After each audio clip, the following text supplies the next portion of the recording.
Okay. Yeah, tadzoka ka matidai machije kamera hii. Professor Guta Melbourne. Breaking news vachi Zimbabwe. Hapana bro, hapana. Bro, hapana.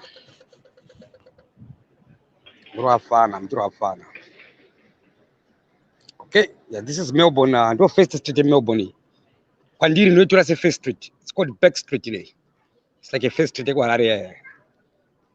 in Melbourne. Yes. Yeah, muri bo makanaka. Ina sizangu sino kuma ghetto. Just that corona, otherwise mine ma display wasingeti mlomo. Mime ono ma arts ma guitar ari kutamba ari kudzangoma.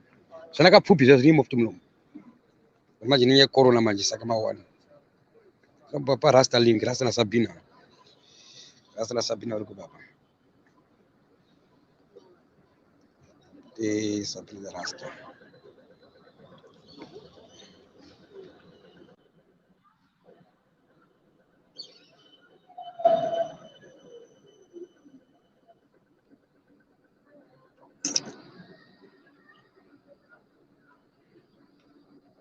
Rasta, where pinde?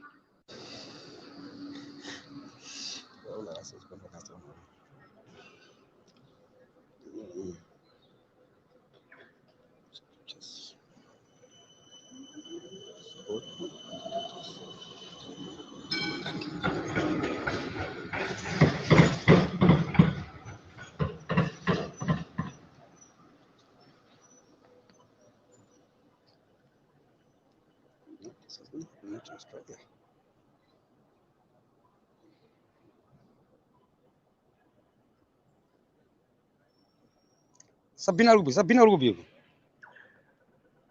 Sabina yakandi block of Sabina Lupengo. Ha! Go block amun every time.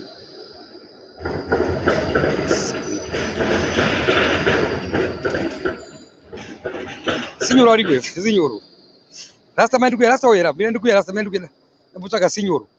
Signor wasora badira $30 yangu asala kutaura. Anaanza kududi signor. Mandukisa Rasta manduke sota system zacho. Ndiko naita sopa na pani zviri. Ndiko nakonyora kuti signor. Signor check inbox yenyu. Andina namba dzenyu, andina kuita nemi WhatsApp antu. Yeba Facebook. Joy.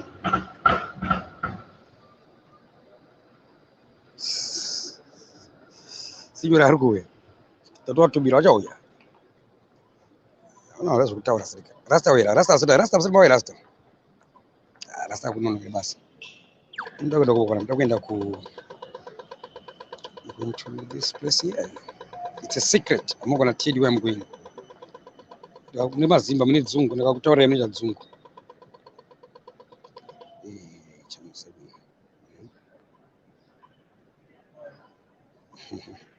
No worries.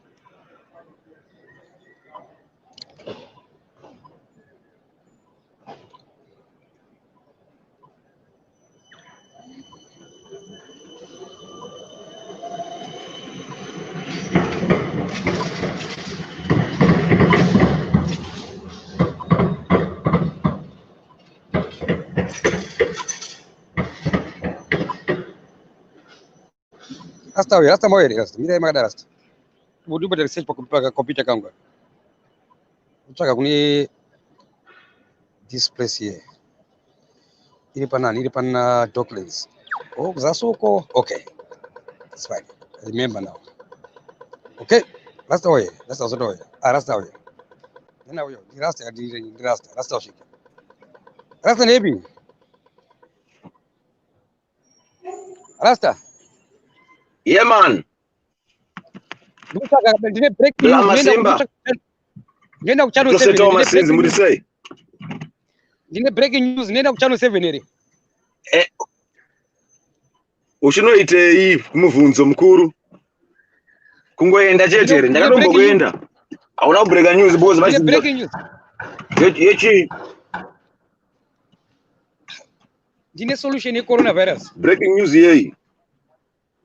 Ine solution ye coronavirus. Ndakatoiwana payakabuda coronavirus. Vazhinji vanayo chero kuMadagascar vakaiwana usoro kutanga. Sasa nenda kupi rasta. Tenda kwa but solution nitakatoiona kudara. Maji ndala mapurisa hapa anza saka chanu tenda komba unogeza. Hayi Komba wanyatsoenda. Azvidi kugeza. Muna solution anobogezera. Saka what's your breaking news? What's your breaking news? This solution is coronavirus.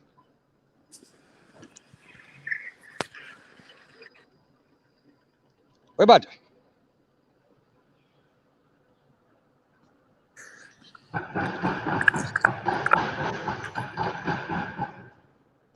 they were gentlemen. How are you, gentlemen? Yeah, boss. This is somebody. Andre boy na meno magadine nyeme. Heavy somebody. I say running somebody. Boy start to mguza 18 past 12 midnight.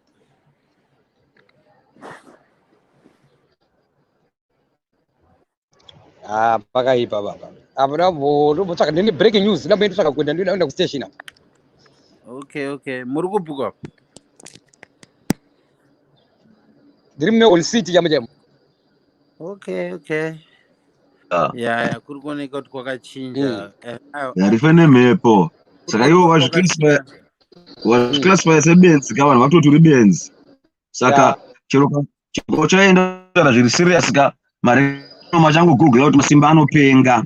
Chero kaenda kuchannel 7 vanokutora unokuvharira kuwerebhe kumapenzi. Pane kuti vakuteerere vanokuvharira kumapenzi. Because that's the path you chose. And that's the person you chose to represent. Nekumental hospital nakuzviziva zvese.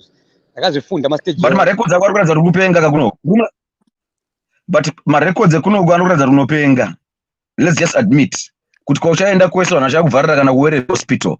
Before they listen to anything sensible, you have to say vachagugla zita rako voti munhu apiwa mamedzi eroyi haana kurova mamedzi wakubaya jekiseni remapenzi reria obva wapusa uchitanga kudonha iriri masimba eri active uya uchitanga kuchinja manje bochibuda masimba manje akunyatsopenga zveshuwo. So just be careful of what you are inviting because ukatanga kubaya majekiseni ayaka neropa rako iriri rechibhoyi rine mudzimu uchichichika zvinogona kuramba kushanda ukatanga kutopenga.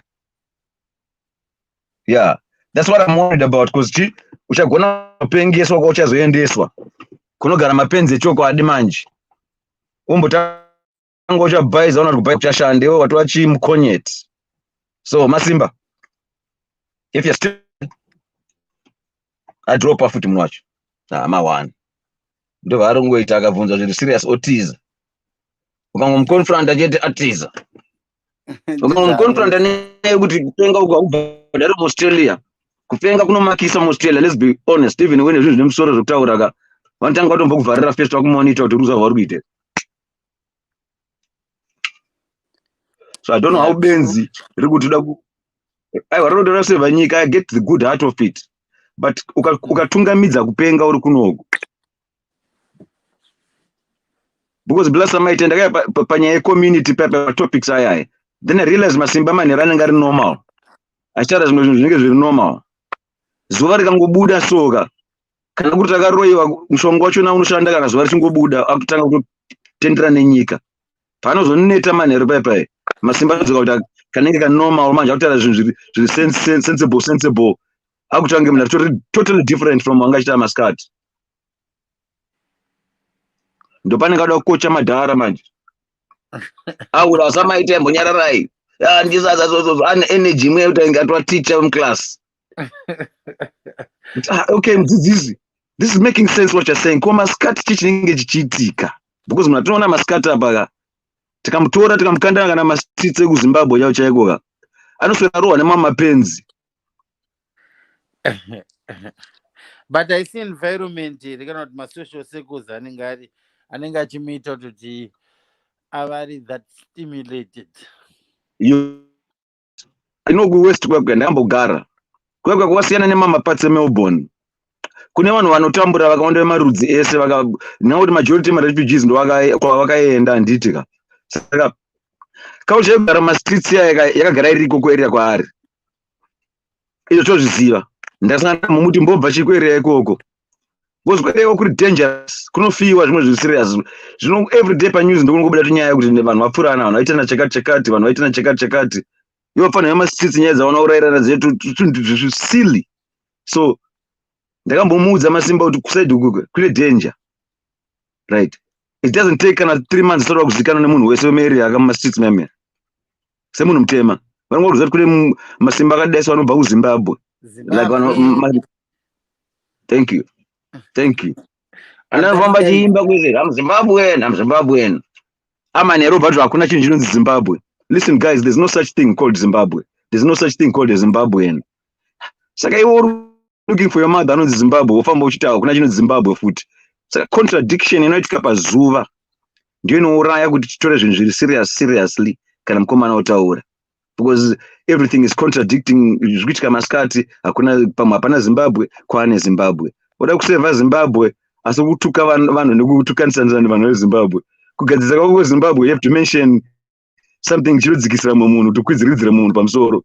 Mazimbabwe nese mapenzi hakuna anofunga kunze saka blama menza akadaro ekuti anenge achiinsulta vanhu vari kuti vari kubetsera nyika yari kuti ari kubetsera yacho ka is insulting us nekufamba chipenga kwari kuita mastreets achita muZimbabwe hapana kumwe kutuka kumupfura Masimba anenge atsvagawo nekuita no debate anenge achitoita zvake spiteful dzongo anga achipresa mabhatani too many mind games auzoziva paari taskiti nepaari kupenga mapedza tichaziva isusu takuzopedza takuzopengeswa ndisu manje tikapusa isusu ndisi tichazopedza takutopenga ndakalombodzwa namwe dread mbera wakandifonera dread kudzofana bla ndakakuona muri palive namukoma Masimba chichenjerai kuti muchapengesa vanhu nestaira dzamuri kuita saka mbangodaro mbangonyarara zandapedza mandazotanga kugaya muchapengesa vanhu that's a very true statement because zviri kuitika nemukomana uyu kanopedzera kuonya karamba uchitedzera if you take it as gospel munhu akachera kuinbox here rasta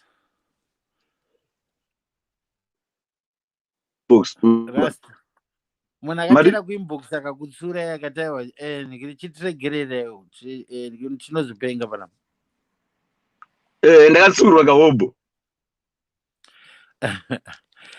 ndakatsurwa kahobho ataura kana achida but kana achida kungoita zvake zvokutotada zvokutandara zvake but hapana kwamunosvika vanhu ka unogisa sadza nemazita evamwe sei imbopenga zvisina kuti wabatana nanhengi wabatana neng'anga wabatana nemuprofita wabatana nemunhu ari kuZimbabwe iwe uri kuAustralia how come you know what's happening in Zimbabwe more than Zimbabweans in Zimbabwe ndo panenge paine mibvunzo yangu I don't understand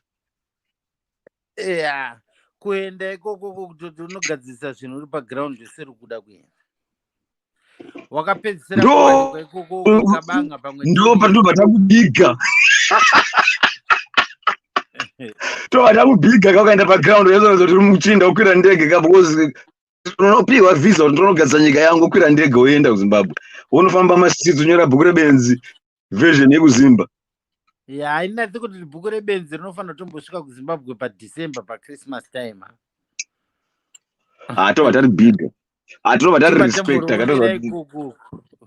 ero go first hand nevamwe votombomhanya mutonazi maima kuti Masimba ari kufamba mutonazi nhasi majournalist akandoti titi vachimubvunza kuti nyaya dzese dzawaibvunza vesana hmetro akamira netumakamera netumamaiki vachitora then saka isusu vambopfuura nekustar FM 2-hour session saka GoFundMe andikatoita ndekukudziridza mari kuti kwidze mukomana ndege kuti ambosvika kumusha ambonogadzirisa zvinhu zvaari kuti zvese anokwanisa kugadzirisa achitaura neng'anga dzese dzakataura nadzo first hand ikoko isusu takuudza mamafika ngatibayirenze mari yendege December yematika akaramba iye challenge yacho tozoda kuti ari kubhayiza GoFund anoitirwa GoFund yeko Masimba tinogara chiona achigovera vanhu mari murodhi anodhakwa saka mari yendege anayo ada GoFund ye saka mari yendege anayo ka mari yendege anayo every day nekutodhisa vanhu mari murodhi umo tinoda chiita I'm helping this one I'm buying food I'm doing this one doro saka marende gana ayo pesa doro ngasvike padhena tiratidze kuti mukomana. Yeah, I think kutoti ndo pangatokoza bigger impact ndo paungatomutora serious madhoa aya achitai kugogodza ega aya manhamba ese anenge achinetsanetsa aya paanoenda kuzimbabwe akangopfuura ongorova nekadhito opfuura nepandazwa obva angopfuura chikonana namalema vaya wapedza obva tinoona malema first hand akona zvepazoom izvi kutonodya vachova tii vese tivaona vachazonwa vese tii pape opfuura neipapo hako paipe padhuze nepadhuze handi saka ticharuudza zvake achingodaiso achipinda zvake muzimu saka isu tichaudza benzi redu kuti akunzwa izvi zvamataura uncle tisvikai pamusha tibva tavhuma kuti mazadzikidza zvamaitaura zviya maenda makwira ndega kuti mukombe tazokupai manje because mukombe hatingangokupai kuti madhikadhodhi. I think kutoti zvakaenda kuZimbabwe takaenda kuZimbabwe anogarwa matunduru natete Tilda. kuZimbabwe hakuna CCTV kamera. Ndauya nadzoka rume nadzoka. Tanga tawirirana kuti mukomana imbosvika paZimbabwe. Pangosipo taita musangano kuti tobaradza mari here. Tobaradza ndege here kana unayo. Ndatipiwa address yeparedio rumene paredio station apo. Pa 3AW. Munhu wese anopinda paradio station apa shamari. Tova kusvika paZimba iwe uratidze kuti uri mukomana. Yatanga ichitaura naSamaita kuti usvika pa first hand unoona malema. Odzika kuZimbabwe unoona vese maleaders vauda kuona uchitaura maideas ako tsamba yako oitaura manje ikoko. Malema nchakuita BhukuReBenzi first hand. Chitawo Malema ndinomutora South Africa ndine masakangano kuzosvika. Malema ndinomutora naye ndoenda naye kuZimbabwe Malema. Ndinomutora mai manje. Star FM mazvanotora nako kuti. Undone appointment akakumirira muna December. Vanzi svika pa Star FM. Nepa Metro team yese vanoiona. Yes. Saka BhukuReBenzi vanzi akafanira kusvika kuAfrica. Iwe rakutoenda paradio. Nandokutoenda radio izvozvi. Kuona radio station. Kuona energy yawe inayo kusvika kwese. Biggest station radio. Ndinoona biggest station radio izvozvi. Okay. Melbourne. Saka ndikutsvaka batsiro ndoti kudii manje ndikuchaya ndopinda nepapi ndopinda neipi manje papa. Wakagadzira dhara here negreen appointment. Handina appointment manje ndi first time. Anongosvikira bhora semba.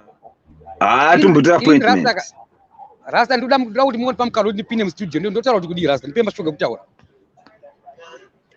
Masvika mustudio. Unonotaura kuti izvo inini ndinonzi Masimba ndiri mental health patient. Ndine shungu yekuda kumboona kuti izvo muradio station mune makamira makaita sei ndikuda tour. Thank you. Ndine experience ndinozonyorera masupport work angu kana ndadzokera kumba kuti izvo experience muradio station yakaita sei. I mean ndoda kuita DJ kana ndakura. Waudze izvo. Exactly. Thank you Samaita. Wanzo ari mashoko kwatero na Samaita ya Masimba. Give them that professional approach. Ngoza kuti nini mental patient akadai vakagoogle star yako vanoona zvishua munhu achi mental patient evidence is there. Ndinoti ndine shungu stereke kuti ndauta DJ ndo goal yangu yandakuachiva mulife but ndongomboona kuti setting yeredio station cheche yakamira yakaita sebose bedroom mangu ndakaseta ngeredio station but ndine shungu vandozopa basa chaiyo vandozopa basa uko Masimba kuti achenjera zvitaura naSamaita apa undozonzi uya every day nekutofidwa aiyo straight iyoyo magasa wanga uchikumbira mastreet aya vanokupa mahenesi imomo. Amavheta anonzwisisa ukazongova kushanda imomo ukaregera kuda kuti wavangwanisira stereke ungoita hambo ungoita exactly chimbobhaisa ndine shungu for 35 years ndichida kushingirira kuti ndingopindawo muradio station so oregera kunyanya kuita mouth stereke kuramba uchibva wazoita two full on.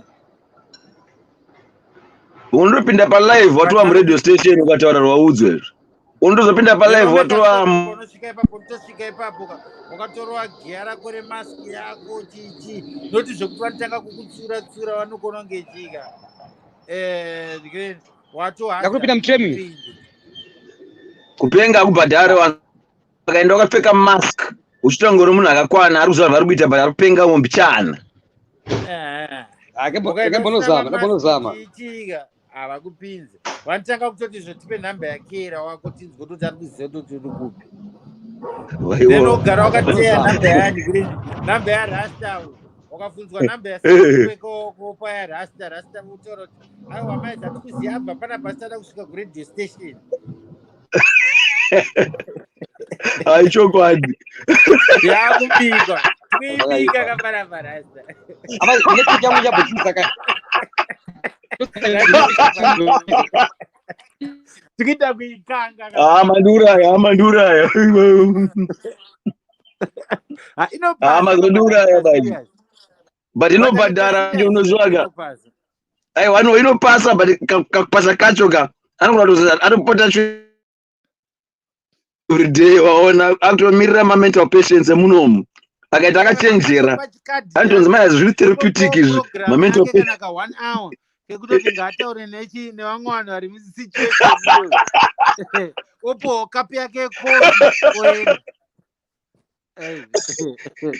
masimba uri kunzwa here ivo mukamu then obva tanga kuita sei kuti zvimwe zvinhu anenge achitaura neshona achitaura kuti ndikubata chi nation yangu yemazimbabweans exactly achitaura taura ngechi zvake zvekumbotaura zvake zvekupenga zvoti I'm writing my book ndikunyora bhuku rangu achenda akadaro but anopinda zvake asikana ada kupinda kunigreen exactly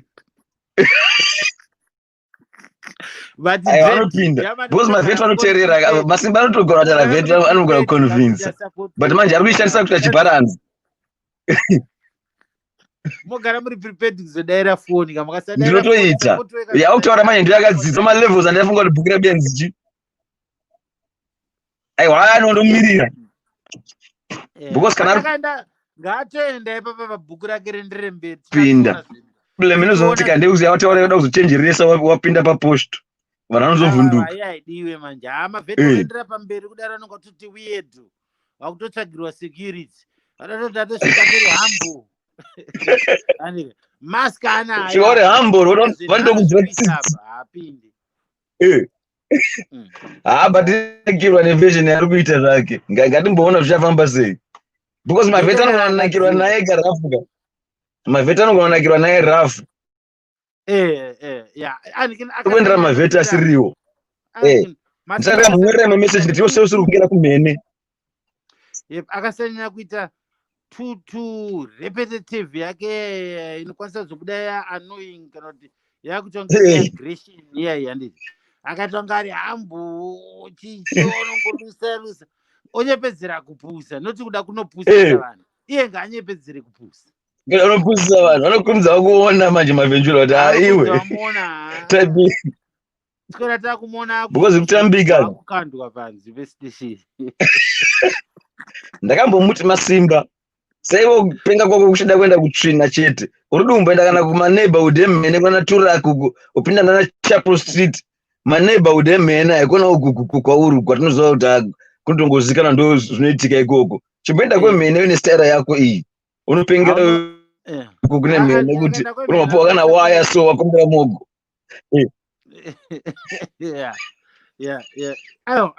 anoita sei akaenda kumhene but pafea zvinokwanisa kutomubatsira kutoti asinepe out of it because anoona chi nikirinika kutoti grass looks green on the other side obva tinoti but kwandikutamba ndiri ka beta nditotambira hangu muligiro aneti panotamba ndiri muligiro zvinokwanisa kuonesa something asiri kuona unokumbira mudzango wana kutopuwa 5-0 kumheneka unenge aine mari machinda uku manje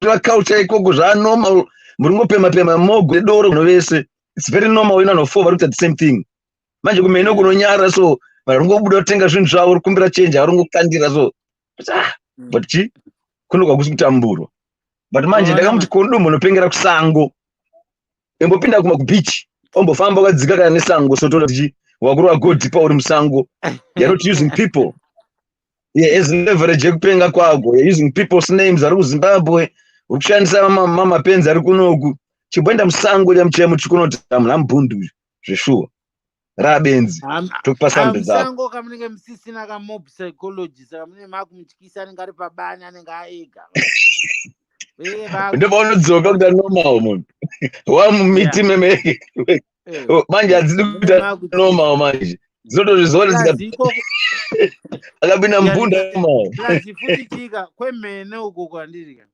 hakusi kana chida kutoenda ikoko mafirst days anaya sekutoti anoenda achinokumbira mogo nguva yecorona manje because akatanga kuda kukumbira katwa yaka kana kuti achikatana anenge autotya kuti dzambokatirwa uyu nenguva yecorona dzingano saka handisi kumuda padhuze neni saka munhu anokwanisa kumuisolate kuti arizine naye asi totya kutoti ewe urongokatwa mogo iyoyo wabuda dzanhu angani vanhu vari kunzi maski uri kukisirana fodya chena nevanhu nenguva yecorona here nenguva yecorona saka zvibude saka ngaaende nemogokuenda palive achingokatirwa aiwa but yamataura ende asaukiona kuti simba ri kubuda palive achingokatirwa mogo panguva yecorona asi kuti munhu waona kukumbira mogo okatirwa ai ndoimwewo maxas futumereas uri kuti aiwa because vari kuti mazimba yamaaona mazimba ayaya mukomana ringoti muzimbabwe inokumbira mogo german nechirwere chiriko hatinyanyi kutarisa kuti kukumbira mogo but manje kutoti manje chiyo anokwanisa kutopasana manje pape weza munhu anenge asikazoti aenda kupi munhu aenda kupi mogodedza ringokatana uona pamogo paipaika inenge isingori kuti ngokisa chete paipai vamwe vanhu anokisa mogo yeye anenge tone saliva yeye uona emusaliva mate apa zvadya zvimwe hatizive zvanga achinyanzva hamusivi plus team yaiyaka inonanzva zvakasiyana nechini mogo painozorova mogo painenge yatimbobata tumwe tuzhinji plus vanhu vaya vanotamba vemastreets vaya vanobaya majekiseni vamwe wacho right wakutara nyaya yaisaliva ka vakawanda vanobaya majekiseni aya vachibvunzwa ndokwanzi zvirwere zvakawanda kana muno mazvinozarira mastudies vanosheya kana maningi vemadruggers aya vozadzana zvirwere iwewo masimbongosvongorwa yamogo ka but saliva yemunhu ka matozara zvinhu saka aiwa murwendo unoika point kuti masimba kutakura nezvimwe zvinhu achifamba mastreets every day not kuti kuna masimba chete kuna vanhu vese vemogo haisikatirana panguva no pane zvinhu zvakawanda vatakurana nazvo munhu puta mogo yako usinaregera noti kugara wangokatirwa kana tongobatanza masenzo tinga pake padhei gayo toti akafamba mutona zimo mumandii akakatirwa kana kuti nevanhu 10 10 vangu vari incontact nevanhu vangani iye kwaari paatongopuwa mogo yake pamuromo kwaari yeka it's as good as zvekutoti chika he smoked all 10 people anizvi apa asi kuzototi kupi vari vanokisana nomwana zvaingoita chitara nemapenzi akayaka time yake hazvibude vanokisana nevasikana vangu navo vari kubva vari kurarama nelaki because ndakazoona pamwe ari kupenga zveshuwa because benzi ari wanzorwara dai anga achinyepedza rakabatira zvirwere munhu ika saka ndakamboti ndichatara naye topic yeuroi imwe musi because ari munhu akarohwa zvikwambo tanga akarohwa nezvidhoma hameno muri kuonawo sei inini people told me like a joke about that nyaya yekuti mupesa akatuka n'anga and all the like I got to a stage whereby I was like ko kana zviri zveshuwa iye ari in denial akaita naro neni ndiri pasimba ko kana wakasotwa iwe uri in denial ko kana kusotwa kwakaitwa kuchida zvetsvina because ndinoona hembe dzakazara dzandikamupa masunja ndati ndanogeza upfeke chimasuta achi uende pabhukurebenzi wakarwa smart zvanzi spirit yegod ipa haidi kuti ndichene aiwa inonzeka ndikagerman zvamukutaura god ipa haidi kuti ndidai so vanati ko kana wakatoroyiwa iwe german zvamuri kutaura kabva zviri kwasonge zviri chokwadi because kamudhara bhandi ndakatomunzwa manje achitotaura manje chika painterview yake andizika akatotaura kuti zvochika kuna masimba ikoyo muchamuona nedzimwe nguva chetonga anenge achiita nani nedzimwe nguva anenge achiita wesi achanga achiita nani achiita wesi manheru achiita nani achiita wesi then vamwe vave vanongofana kupindira nyaya yachonaka vadikani vake vaya zvichatanga kutapukirana nekwavari. Inini ndizvo ndakakota. But handisati ndambonzwa anyone else achizviripita, but he did say that guy Banda achitovhunzwa naTilda, ndaitonzwa pashow pachene vapo akati uya nika nedzimwe nguva achaita kunga anotoita kunga ari nani oita kunga ari kuita ways. Wow. Serious. Sure, that's heavy, man. Paanodzoka anokuudza anozviziva. I know. That's my joke. Serious. He's taking it lightly. He's taking it lightly. Yeah. No, he's taking it lightly because what we do is kana mchikwanisa kuona that's exactly zvirikuitika. Kana mchikwanisa kuona ma-comments kama munokwanisa kutovhunza vamwana apapo kana pana vamwana ngose zvikonfirm wakazviona. And I can't see the comments so I can't read them. But Banda did say kuti Masimba achiita kunga ari kuita nani achidzokera makamona akutonga kuita nani so vambodzokera down obva dzokera up odzokera down zvichatanga kutapukira even nyangwe kana nehama dzake ndizvakataurwa nemunhu wachiona wani zvakundireminder marimwe zvari Masimba ndakarota iwewe uchikwira gomo wakuda uchisvika kupiki kwegomo kwekuya mbagodo rauya rikakubata kola rikakudzikisa. Saka pese panenge auda kusvika papiki ndakambona panhau muhospital padzokera futi pane zvino so kotera kuti obaita zvinhu zvinenge zvadada nani soka uenda paplatform manera anormal ucontradicta zvese zvabva tanga chataura before. Saka tingati kana nganga iri kunyepa here panapa kana zvinhu zvikutoitika. Inini zvamwe ndinganyatsoziva hangu kuti zvinhu zvikuitika kana kuti ndezvekunyepa but nganga yachona yakasvika kuti ndizvo zvichaitika. Because the thing is from what I'm you are going to notice that pattern. But that pattern is noticeable, even though Masimba ari kudeny achitoshaudha nyanga dzacho he's doing exactly zvavakataura. So that's why I don't get kuti anojustify kuti haana kusotwa achiita exactly zvaakanzi achaita kuti anomboita anga kuti akanormal exactly zvamaexplaina ndozvitoita Masimba.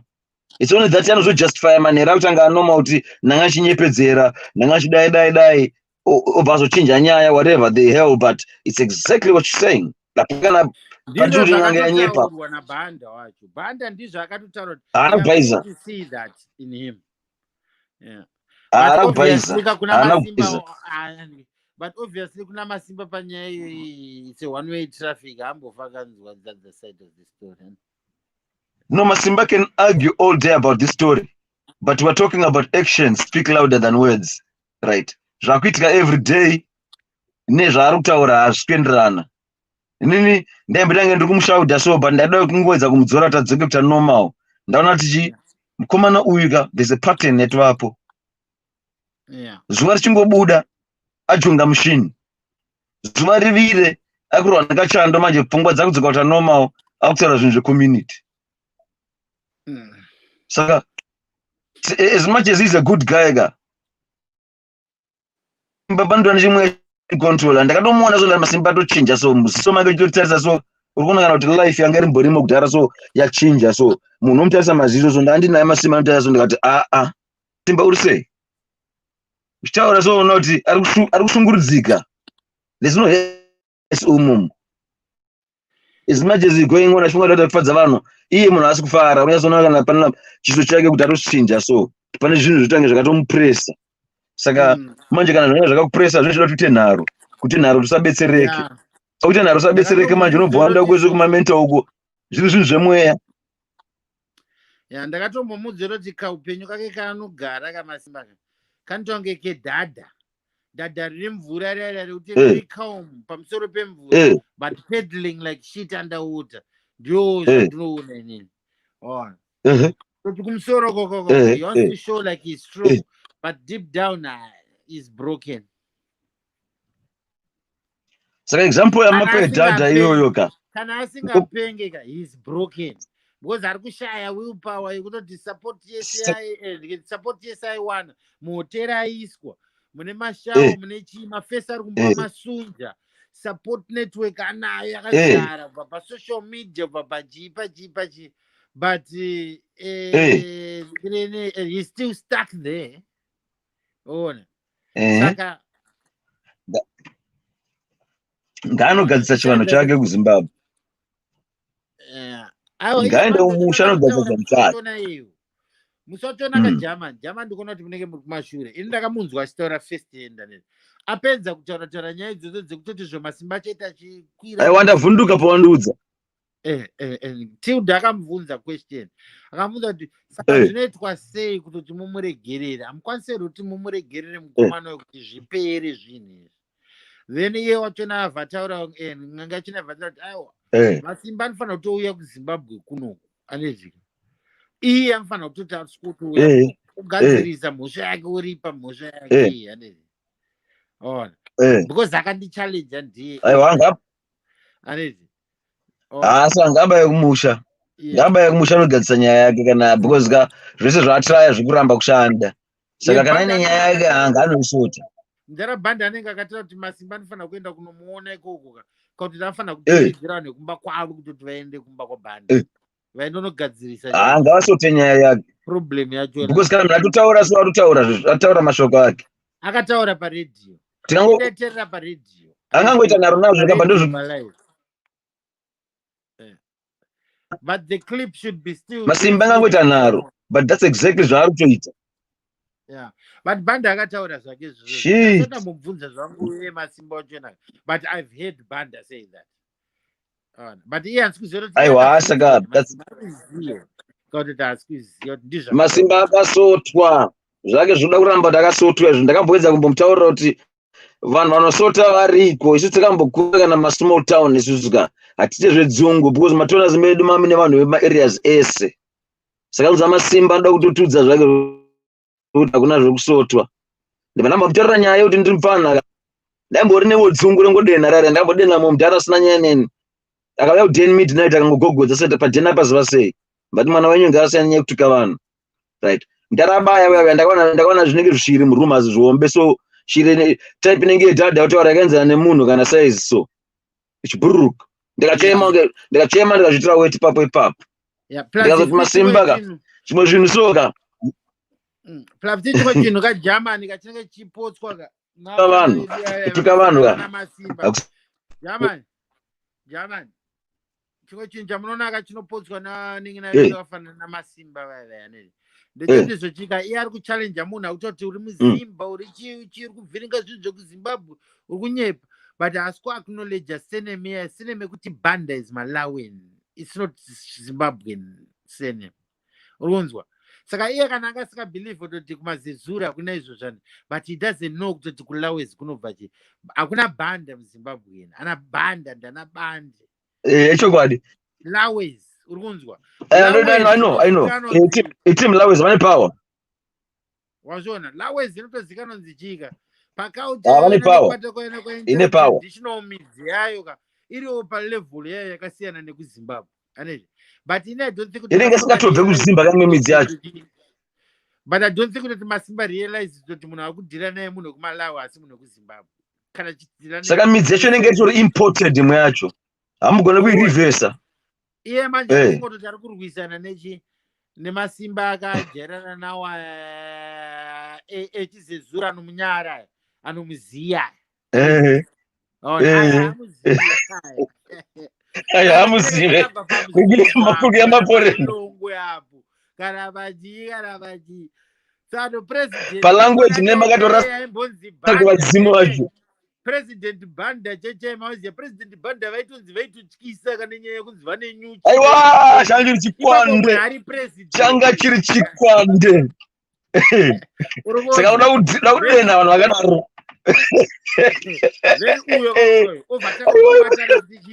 neLawes but yari funga kuti akunetsana nemunhu wepamondora uri kunzwa.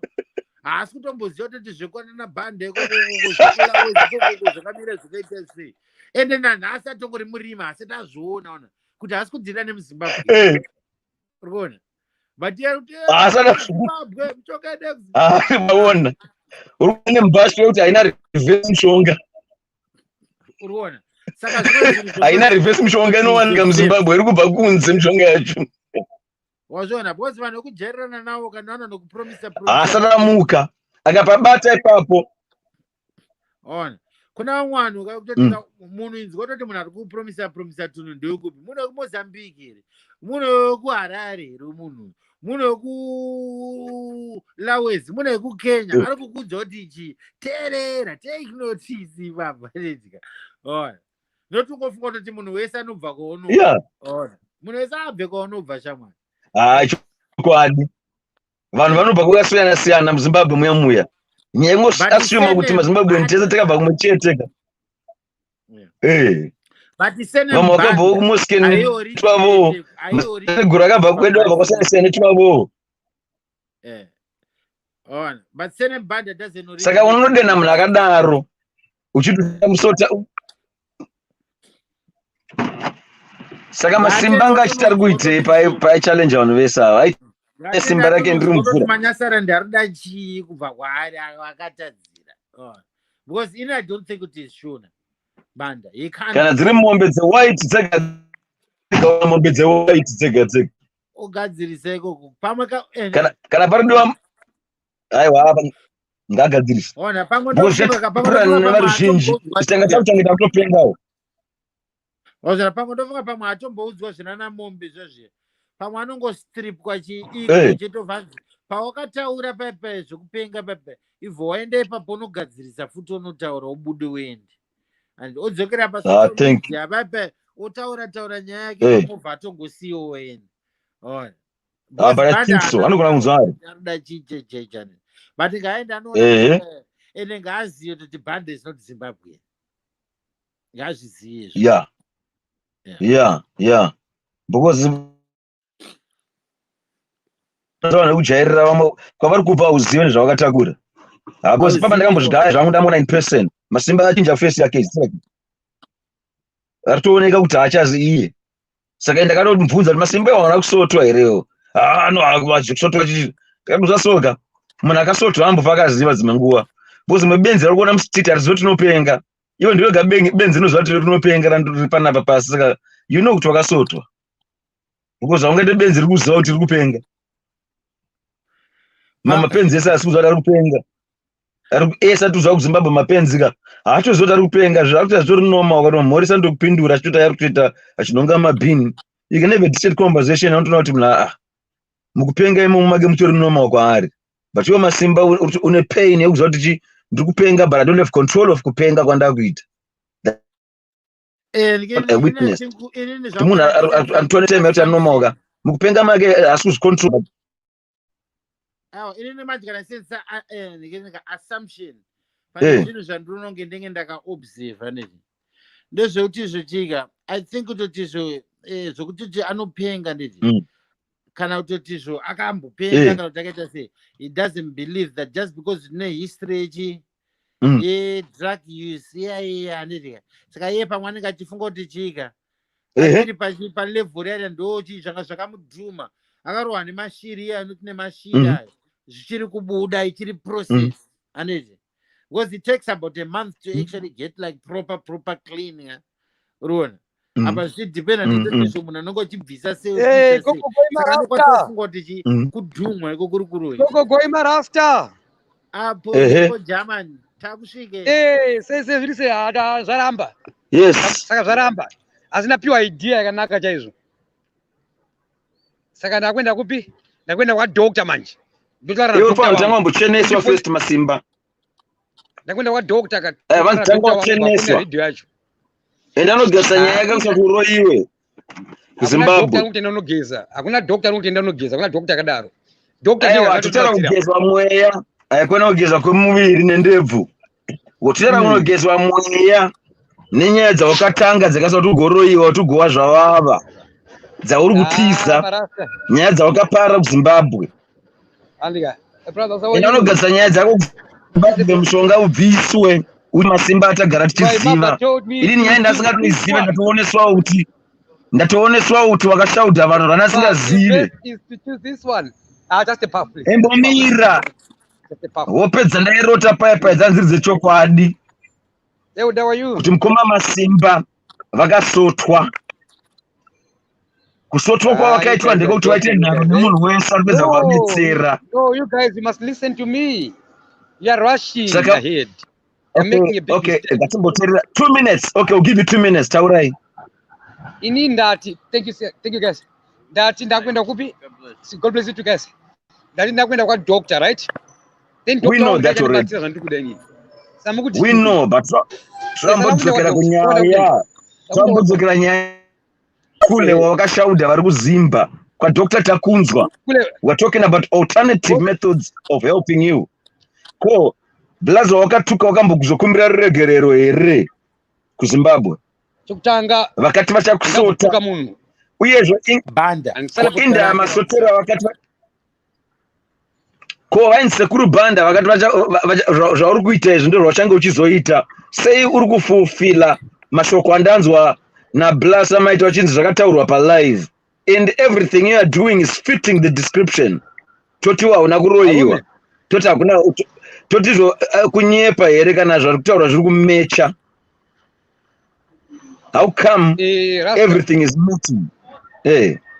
Rasta mataura zvinhu 3 pamwe chete. Chakuanswer zvese. Number 1. Ndidaire zvese zvakuzviti. Matisekuru. Andina kutaura nokumbira kusa interrupt kwa Rasta. Ndakudzidzira kurongeka. Ndakuenda pa TV manje. So number 1, Rasta. 2 minutes. You have 2 minutes. Speak now. Asinda kawa charge. Nimaenda kwa mutrainer kuluza network. Aiwa nyaya ino ikatanga kutaurwa network inongoshayikwa kana kuti tanga ngoitika minana yakuitika. I'm used to it. Mwangu tanga nyaya kuroyiwa so see that phone cha drop out kana something. Saka ndiudzidze serious story yamandiudza Blasa maita. Because every time we try to introduce the story is inodivetwa, phone inokata, haiadreswe, kati inongopera yanharo dzekudiveta zvinhu chete. Singade kufesa fact. Kuspidisa up answer kwaari kumubvunza kuti izvo zvataurwa naSamaita wakazvinzwa here zvichitaurwa nani nasekuru banda pavakati izvo ndakutry kuseta kamera hai achita low achitaura Terera Masimba. atanga futi ndakuseta kamera yangu Masimba terera. Zive kada Masimba terera. Terera tena. Terera Masimba. Is this true? Masimba. Okay, rasta vanotsada kuvunza nega. Boss tanga tichigeneralize nega. Ini ndakati zvo zvakazvona rasta chi vatini dzongwa ndombofunga kuti mfesto yainzi zvakati akada musuta. Ndofunga nega akamusuta. Ndakati nini pane live yandakamunzwa achivhunzwa naTilda fair. Anezi. Akataura akati zvo mukomana uyu zvakati akasauya kumbira regiri achaita seanoita nga anopora obva aita nga ari kuita west oita nga ari kupora oita nga fanga ari kuita west but iye anofanira kutoti abve kuaustralia uko auye inpeseni kuti ndasikomukumbira regiri o kana kuti aia vanhu veukama kwake kuti vasikotaura nini kuti zviperi but akasadaro zvichaita zvita west nekutambukira kune vadikani vake. Wakainzwa re conversation you're not. Wanzwa re Masimba. Masimba, is it true? Ngoma Masimba. Ukuita same mistake muri tu wako mana. Muri kubunza the same thing in different ways. When I want to answer. Aiwa ini ndina ndakutotsetsenura kuti answer because you haven't answered yet. Kuda kuvunza zvinhu zvandataura. Okay, question yenyu in 3 parts. Right? Ini kuti ndakambotuka sekuru bande. My answer is no. Ndakwatuka ndakawa challenge. In the second part, yokuti sekuru bande wakati. Yes. Right? So wakataura, it's recorded. Zvamakanzwa mimanzwiro enyu. Ini nemanzwiro andakaita. Pandiri sekuru bande. Havana boti vakandiwa. Havana bodaro. How? Then I went on to confirm it. Nakatuma comic partner Prosper to call Sekuru Band and ask him, is he involved in Kuwara Kwangu? Then Prosper, the comic pastor, is my V11. I said, no. Sekuru Band wanakuroyiwa shamwari. Plus hapana nokwanisa kuroya Masimba. Sekuru Band ended up becoming my spokesman Tapana no Rema Simba. So Sekuru Band have defeated him. It's fact. Right? So to me, it's fact. I don't know to you. And Okay. I don't think I'm listening, Masimba. From what did you defeat cannot were you defeated? And I got a question. It seems like you're defeated, my friend. Sakuru Banda, did you make a statement which I don't go right? Can I fix my camera? You know why? Don't fix a camera young Panapandika. Can I just drop in come back? I got a question. Okay? I'll be back. Now let me do this. Let me just do another one. Mamanji. Wavunzwa mvunzo unorere mamanji chinyazodaira zvakanaka kuti zvakataurwa ere. Because you're fulfilling those words. Yeah, ndaibata camera, yatsoka camera, ndaibata. Yes, because you're fulfilling all those words. Now tell us, daira mvunzo wasamaita. Because fulfilling everything zvataurwa neprophecy iyi kuti chatangocha normal utangwa kupenga. You're fulfilling the prophecy. So what do you have to say with that regard? Wakawina. Thank you guys. Okay, I'm going to answer you. Right? Naro idzi kana iwe munhu arikuti akataura mashoko ake are being fulfilled. They are being manifested. Kuti utangwa wabo pamutangwa kukonya. Exactly. Now it's a pattern. So you've fulfilled the prophecy and you've been defeated. In your conscience you have won on the battle of words, but you've lost the real battle of actions. Because actions speak louder than words. Zvataura nasekuru Banda rwachangochiita ka ndozvauri kuita. Anditi. He said zvachangoita normal uchangorudzikira. Saka tichikuona dzimwe nguva soka, you're not happy sometimes in the situation. Kurusa zvimwe you have no control of zvakuitika kwauri. Saka the prophecy has been fulfilled. How can you deny uchita kushauda maprofita nenganga uchita chichinda wa challenger, but zvavanozosasa zvozoitika kwauri wewe. So who's winning the real battle? The one talking with a victory, spoken victory, or victim nakangochila kuti ano iri bo obva kusota orengera kuti spoke too much about it, oita vocal or win at the vocal battle, but zvinhu zvako iwe maitiro zviri kuita zviri kuenderana kunge mashoko ataurwa nakula ava ndo vatiri kuona isu vamwe ndo vatiri kuona. I didn't know the story until now, and it's exactly what's happening. Saka kana uchiro wakava defeater sekuru Banda, mashoko akudefeater iwewe. Iwe uri kuva defeater pasasa. Changosara kuti uende kuzimba uchizogadzisa zvavakataura, because you are now irreversible. Kusvikira watozogadzisa zvavakataura. So who's winning here? Because until wadzokera kuzimba unogadzirisa uchiramba uchifunga kuti normal. Wawana. Saka ndo conclusion andiri kuona panguva ino. So you can challenge me on this fact. Am I wrong? This is a Route 6 to Moreland. Can you challenge me on this one, Mkoma Simba? Am I wrong? But you won the of words, but the battle of action 10-0 kuna bla Banda. 10 kwa vari pa points action iwe 1 yawa winachi point yema words. Kuti andava defeater. Saka toenda kuhondo tonorikitwa sisi masoja esedo unoziva mbori 1. Anda hondo anditika. But matsvairwa mese ndo example yauri kundipa. Anda wina hondo chiwenda nebattalion rako ratsvairwa rese iwatozodzika kukomba uchitotiza kamina. Apa mafera chirwa noka hapana tombokuara anitwa nescratch. Because muna kutaura izvi scratchless. Iwo ndori kupenga. Muna ukachallenge scratchless arito chicken akarelasa kudimba. Yori kumira mogo ka pamwe antu ane bagidi rechimonera nemogo dzese kuzimba Everest, Madison. But akundwa battle ndiani? Boss kawafunda sekuru Banda zvoga havasi kukumbira mogo munhu. Havasi tombopema mastisitara kunoko. Vatorwa kana chicken pa breakfast. Vatorara malive better than ari kudiaspora. Saka toti ari kuwina ndiani? Vona uri kushaudha iva pamatorara malive better kwauri vari kuzimba. Kuzimba tinogara chikubata ndiko last year. Pana mwana kutorara malive better kwa ari kudiaspora.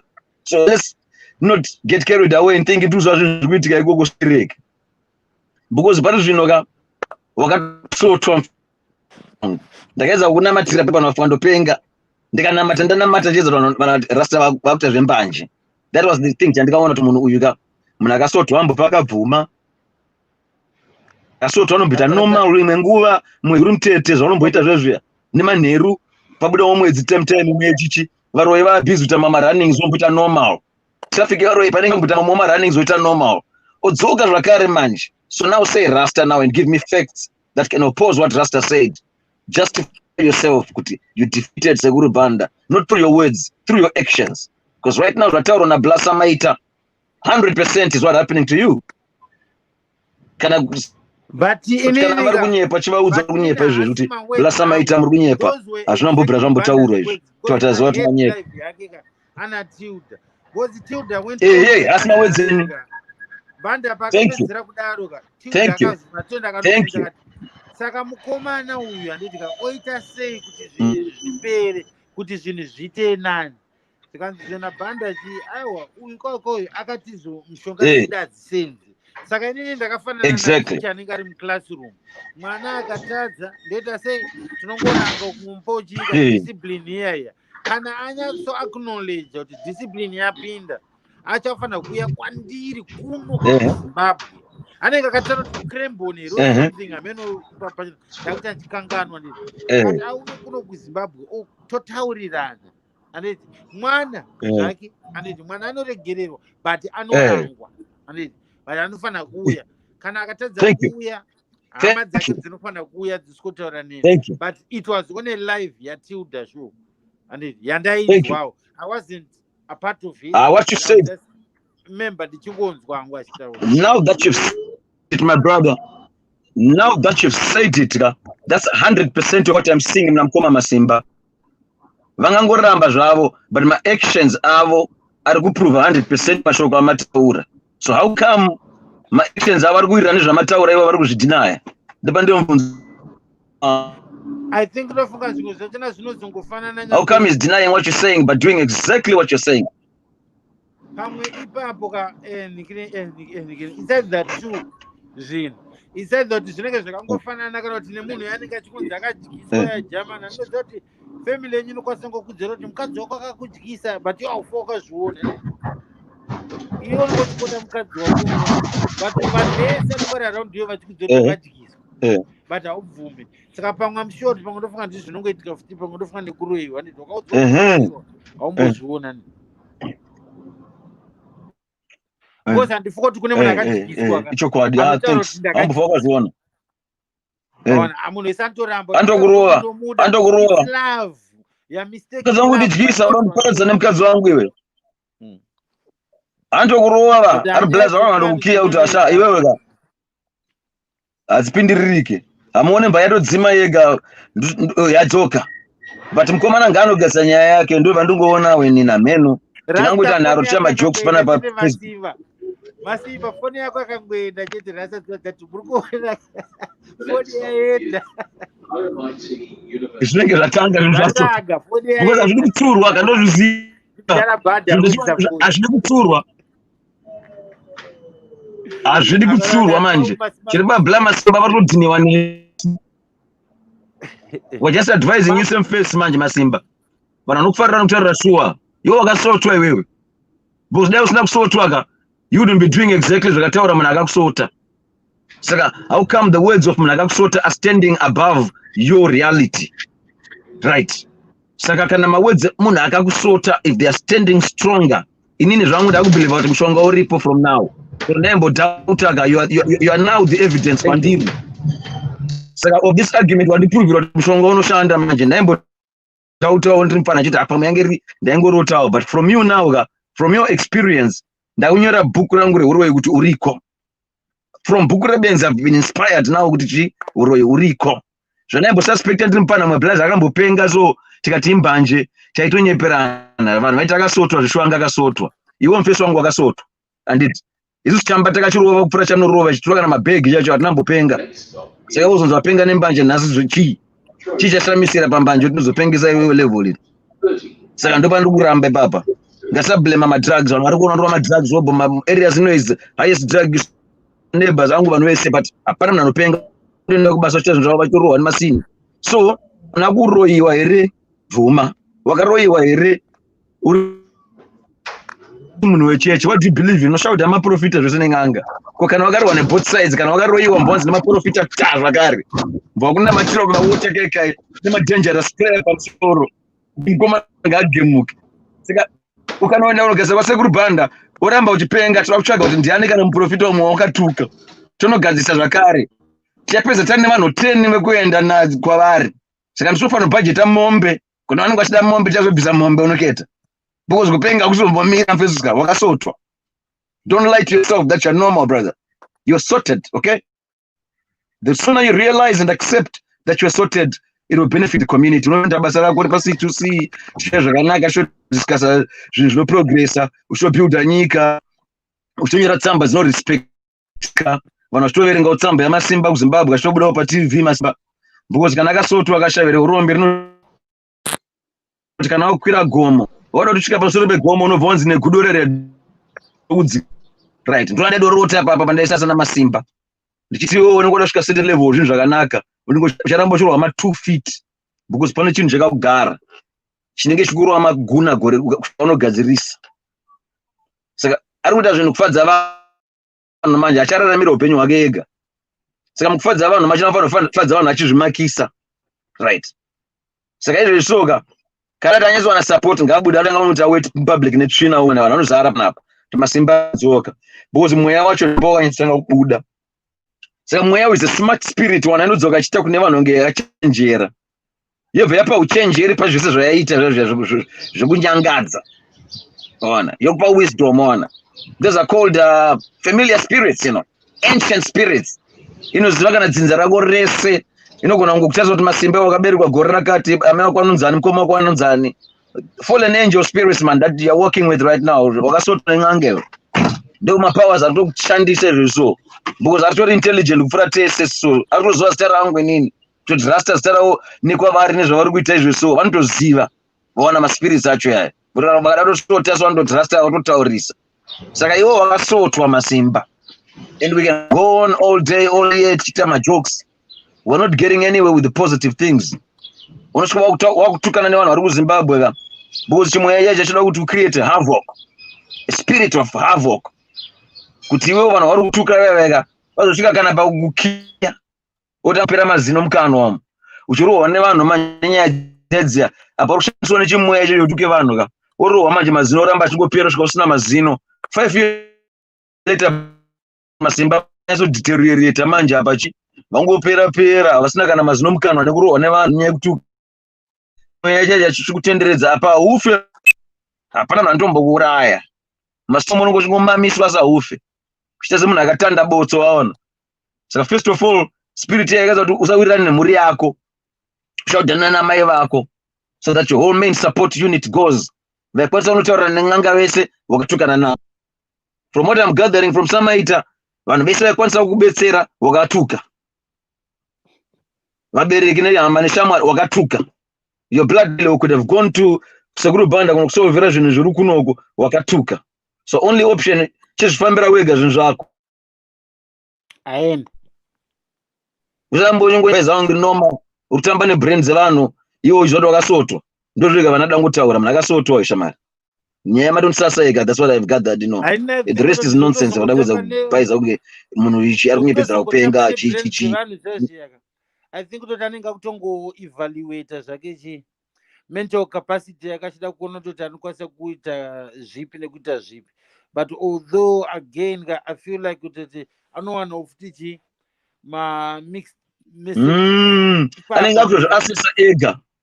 Then obvaona ma mixed messages obvaona ngechi kana achiri kwanisa kugarisa nekuunganidza vanhu vese kudai so nekuunganidza maminista nekuita sei anditi achiri bobo kana dai anga asingapengi zvangasimwa vanhu vese vanga vasingaungani kudaro. But I'm just based on an assumption on things that I gather 1 + 1.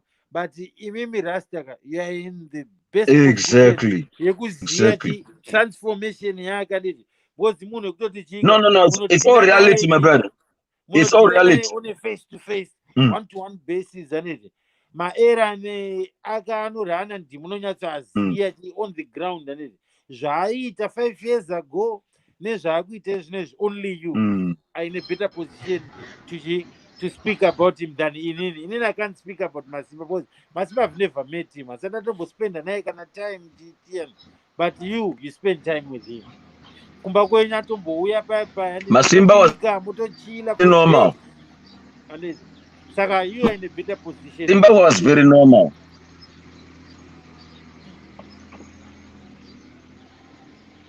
Yeah. Alright, Masimba, you're going to ask one question and I'll go for the song, but the question I see. Masimba You guys, used to be normal. He used to be very you normal. guys, please, I'm organized. Okay? You know for sure I'm using city Wi-Fi. You know for sure I'm changing trends. You know for sure signal has got high chances of dropping. When I drop, you say I'm running away. When I come back, when I've got network like now, you keep talking. When I start answering, you all interrupt. Stay in one position. Stay in one position for now, my boy. Right? It's not about one position. No, we're giving you a chance to talk. Right? I'm trying to multitask. Right? I'm also No, doing we want other you to have things Wi-Fi. at the same time because I don't have enough time. Right? I'm planning to go on TV. That's what I'm working on right now. So I'm thinking of going to the doctor. For now, I said, okay, let me drop off the train and finish with you guys. Thank you. Number one. Thank you. Number one. What do you remember? What you travel out? It's okay. It's okay. Okay, anyway. It's okay. I chose to drop off. So let's start. Okay. Yep. Okay. Question I'm going to is just like a general question. Iwewe as a person and anyone. Do you believe kune nganga dzine mapowers dziri real? Do you believe kuti kune uroi vanhu vanotoroya vave vanokwanisa kutopengesa munhu? Not only kutoti in Zimbabwe chete kuti muworld muno. Kuti muworld muno kutoti kumdzimwe nyikawo vanhu vanobva ikoko kana kuti unongotarisa wakatarisa kuti kuZimbabwe chete. But ndiri kubvunza kuti muworld mese muno, do you believe in that? Kuti kune vanhu vane mapowers here kana kuti voodoo? Thank you. Here's my answer for you, my brother. Answer that question, Mkoma Masimba. Yeah, I'm answering at the same time. I'm also multitasking, right? Anyway, you answer. I'll answer with an explanation. There's nothing which is powerful to damage anyone except direct contact. Be it driving or flying, right? There's no one with any power to come to your dreams. You do your own dreams. There's no one with any power in the world to tell you about tomorrow. No one with that power. Right? Now, let's talk about Zimbabwe. I was born in Zimbabwe. I was born for a purpose. My purpose is to fight for Zimbabwe. What have I done? You've lost your purpose. Because wakaroiwa. You had a good heart, but wakaroiwa. So you cannot fulfill your purpose until what you've knowledge. Go ahead. Those will be Mkoma. You have a good purpose, you're born for a good purpose. But pane paukazorasika ukabvota weakness yekutuka vanhu vasine purpose yako chibva vasotwa. So correct your mistakes for you to fulfill your purpose. That's what I'm just gathering now. Ndichenda pane question yangu andizika. Inini kwangachida kuendesa nyaya yangu ndikuti okay. Why are you guys interrupting me? Why are you interrupting me? We are agreeing with you. We are agreeing with you. You have a purpose, Masimba, but wakasotwa. Saka purpose yako ndijifulfilliwa kana usina wana kusotwa chichira challenge with a normal for one. Just be normal. Why are you interrupting me? I challenge you to be normal for one. Teza takuna uroi. At this stage, who is not normal? The one who is interrupting or the one who is not interrupting? Who is normal at this stage? The one who asks a question, after asking a question, then they'll start talking again. Both before you finish. Are not normal. Question. So who is normal at this stage? Because can I just who is not normal? Because BhukuReBenzi enzwa. BhukuReBenzi ndakatry kumbopinda tiri normal. Then we started being victims of trying to be normal BhukuReBenzi. So now we're just being deep into it. tikakupa mukana ura you take us off topic. Saka kana tora mafacts mukoni pano mbokumisa before you lead us astray. Yes, thank you. Wakazo useva nyika, I agree. But are you denying the fact yokuti zvawakuita azvichaseva nyika? Tambata asita diveta. Semunhu wakatumwa kuzoseva nyika iwo chaakutadzisa waakupenga achibvuma kuti uchipenga kudai so haukwanisi kuseva nyika because mapenzi tinawo kudhara ngadai akaseva nyika. Right? Chamuchaimoka munhu akatouya aitonyepedzera kupenga ngati John the Baptist aigara musango asi achinamatira vanhu achivabhabhatidza handiti. Saka taidza kutora mapenzi bese. Benzi randakwanisa kungofita category yako prodigal son. Aina Frank vachidhakwa masitsa kudiaspora havadzokera kunyika. You're only a prodigal son, Masimba. You have to come back to your reality. Because I know the original Mkoma Masimba. A healthy looking Mkoma Masimba. In the community. A community leader called Mkoma Masimba. She leads Wapana. Ajina Mashona classes. Kuzim community 5 years ago. Ene utano. Akadresa bobo. Saka inini. Ndikazona Mkoma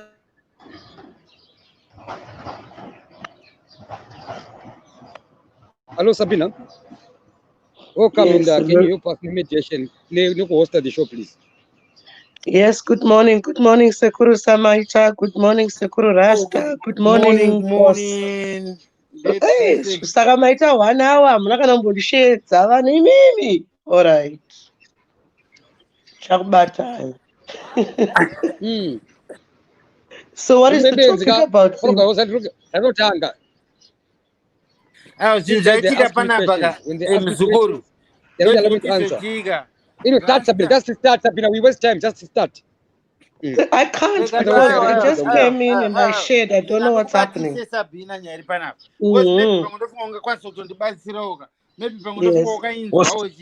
Same incident. Yes.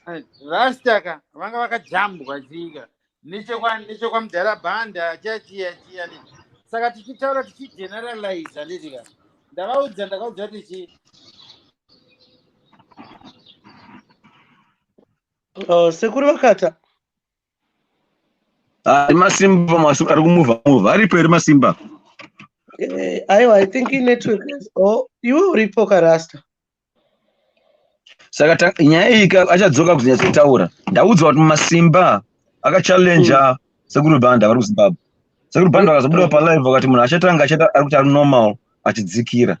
Saka in my argument was like Masimba uri kuti wakadefeata Sekuru Banda, but your actions are fulfilling his prophecy kuti iwe uchange uchitanga wakuta normal obva wadzoka kuti uchaka kupenga. Saka iwe Masimba wakadefeata Sekuru Banda wakawadefeata iwo mashoko awo ari kubuda pauri. Saka kana uchizviti uri murume chimboita normal for 1 week ndo challenge yako kuti tidzorwiswa ndava chipedza ndo point of view yatanga ndapinda nayo inini. Ndatanga kutsanangura ndakati zvechi ini ndakambona imwe live so yakaitwa naSekuru Banda naTilda moyo achibvunza Sekuru Banda about the incident yavo naMasimba. Vapinda Sekuru Banda vakataura nemuromo wavo ivo aletika vakati zvomukomana uyo zvandakamiite ninika achapota achimbetwa ngeanani oita kunge awesi oita kunge anani oita kunge kutanga sita wesi but kuti zvipere zvinhu izvi anofanira kuti iye auye kuZimbabwe kuno kwasikokumbira regiriro kana kuti atumidzire hama dzake. Amen. Yes. Saka I don't know kuti makainzwa reconversation here because Masimba atera kuti Sekuru Banda never said that. I don't like people who lie. First of all, Sekuruga, muri lucky kuti muri hama yangu, but damn, you're looking hot, you're looking handsome, Sekuru. Keep it up. You're looking after yourself, mate. Sekuru mukadzi akuno kuti mbokuti ka. Kauku kechiboy, my fila. Ndikutsike mapapiro ndondora ngenda kure huku so. Now, Sekuru, can I tell you this joke? You laugh, yeah? Nasika taenda na Baba Mandela kure because hanzvadzi yavo yakacollapse inogara kuNorthampton. Saka ndapfuura ndichitenga matumbu Sekuru. I had not seen matumbu for 20 years. When I went to Zimbabwe, When I went Zimbabwe 2018, ndakashaya matumbu, ndakatenga matumbu ehuku. Sekuru, I bought these matumbu of about 28 pounds, yeah? I came home nemaguru, mbandaisa mpoto, Baba Mandela ubva vatiza imba. Vatiza Sekuru for about 2 hours. Vanotiza ini nangu maguru nematumbu handida achibikwa ndiripo. Ndoda kutozvezoroa mujeni matombo adzoedza ndosumuka nyangwe neni. Pamwe ndofunga ndeye kuno. Sekuru, they looked strange, ndaboilisa ndikati ndimbopakuwa ndidye. Ndakachingudza madhodhi. You tell me. Nothing 0-0. Manje tsano wangu wanowatisisa munhu makete. City boy. How are you, soldier? Oh, pane munhu palive ari kutaura namasimba. Very good, brother.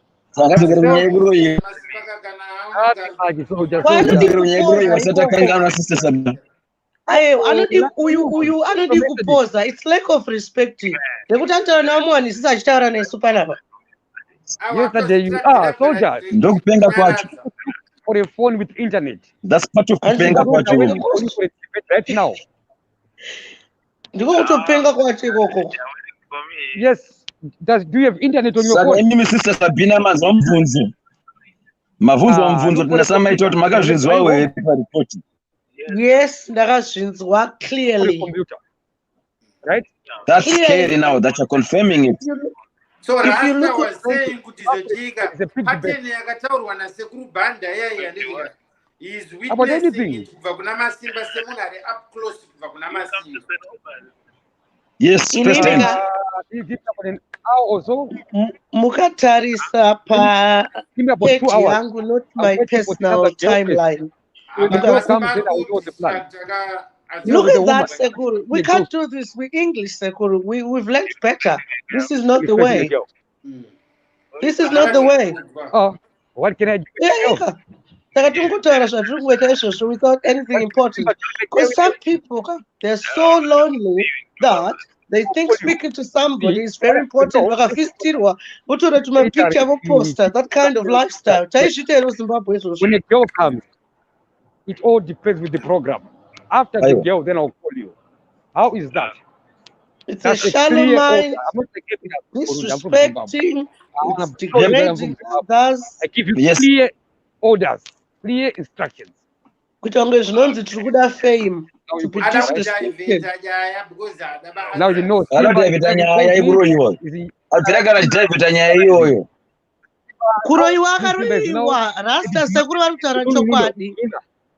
But manje muroyi wachinaga arikuramba achidivheta. From the first day I asked him ga iri rumor anobva kudivheta zvakuita sotanga kutaura nevamwe vanhu. Utanga kuconfuse vanhu. Kuti asamite nyaya chino kuti amubvunza mubvunzo uri simple. Kuti kana usina kuroyiwa sei uri kufulfilla zvakataurwa nasekuru Banda. How come you're fulfilling it word for word? Asi tombogona tombodaira mubvunzo for the past 1 hour. Koimimi makambocontact Sekuru Banda here Rasta. Aiwa nyaya ndatoconfirmwa nemi nhasi kuti zvakataurwa. And I can confirm kuti zvakataurwa ndozvaari kuita mukomana uyu. 100%. Saka Rasta, what I want to tell you is this. What I want to tell you, Rasta and Sekuru, is this. I did a live, mukaenda pa page pangu, not pa timeline. Ukataipa Sekuru Banda, Tilda, Sabina. Hello. It will come up. Ndichikumbira kuti vauye at least last month. Kuti Masimba was extreme. Atina kurara kana usingaziye kwa Banda then Rasta. Samaita mi nanasesimeli na mwana wakawandisa. No, kuti Banda akazvitaura. From there, atina kurara. Masimba ari kuramba ake but Banda akazvitaura. 1-2 Masimba is lying. Masimba ari kutoramba izvo. Ndakamirira ndimubvunza kuti uri kurambe chii iwewe. Inga ari kutaura kuti akafonera Banda akati handisiri ndakaroya Masimba. This guy akasotwa guys. Ana kukudza here kuti akambofonera Banda. Ari kutaura kuti akatuma comic pastor kunotaura naBanda. Baba Aziza. Baba Aziza. Amuna kutuma comic pastor. After kuroyiwa comedy. Right. Saka kuita kuroyiwa comedy ka. Utora comic pasta, utora kuroya se comic. You guys, I'll make you straight. Sha, taura, daira mvunza shamara, kuna kubanza kuiza. You don't even know how to ask questions. Yeah. Mfudzi wakati Masimba dzoka daira mvunza. That Mr. Foods, my God, my favorite. My favorite Mr. Foods. Like Masquera say go and chat. Ndiripo hangu ndoda kubvunza samaita narasta mubvunzo. Thank you. Yes. Inini handisi kuda I do not know kuti zvakayamira sei, but pane chinhu chandinoziva. Mubvunzo ndoda kubvunza ndewekuti Masimba, how long have you known Masimba? Totambira ipapo. Masimba. I'll just give you a brief history of how long I've known Masimba. Naughty boys.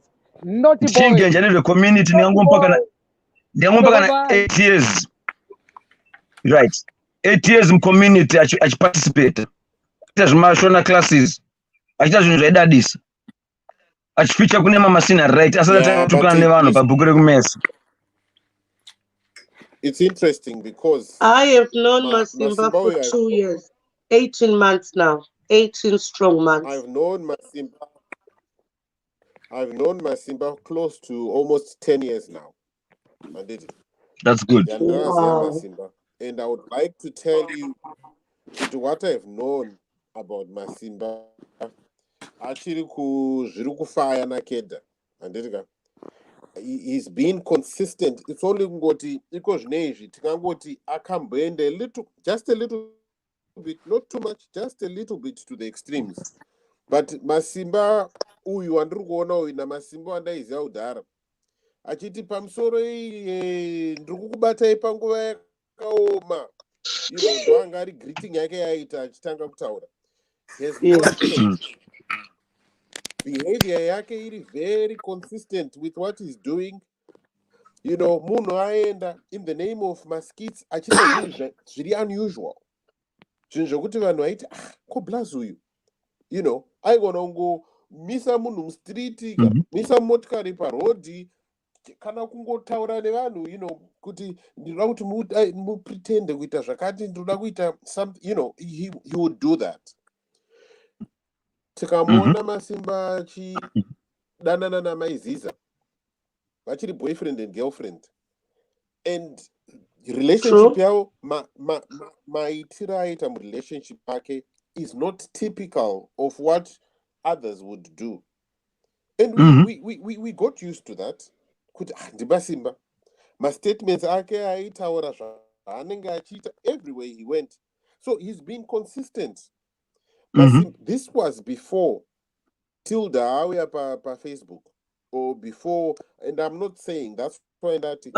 Thank you for saying Tilda asata auya. Now ndiana akatanga kuuya Tilda kana mukoma Masimba.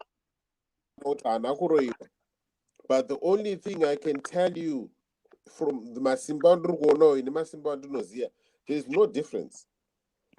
And there's no difference. Achisenza kumagonyeti achita basa rake remagonyeti, munhu aibhehave aipinda mafiriji emawere ake kubasa achitora chikafu chisiri chake achidya. This was way before any issue itika iyi. Anditi aifamba dzingongoti ndoda kunhonga chikafu mubhini, he would do that. That was way before Tilda. So I'm just trying to put this into context.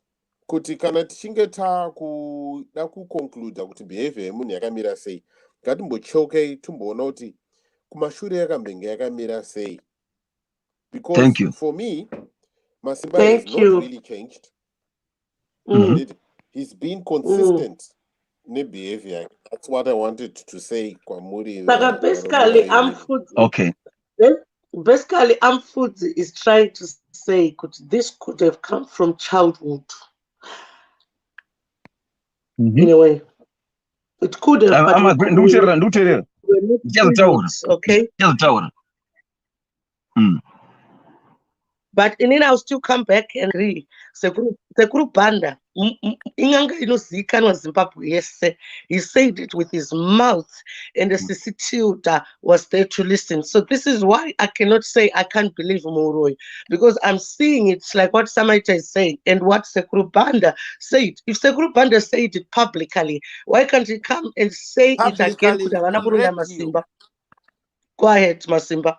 Did you send Comic Pastor to speak to Banda?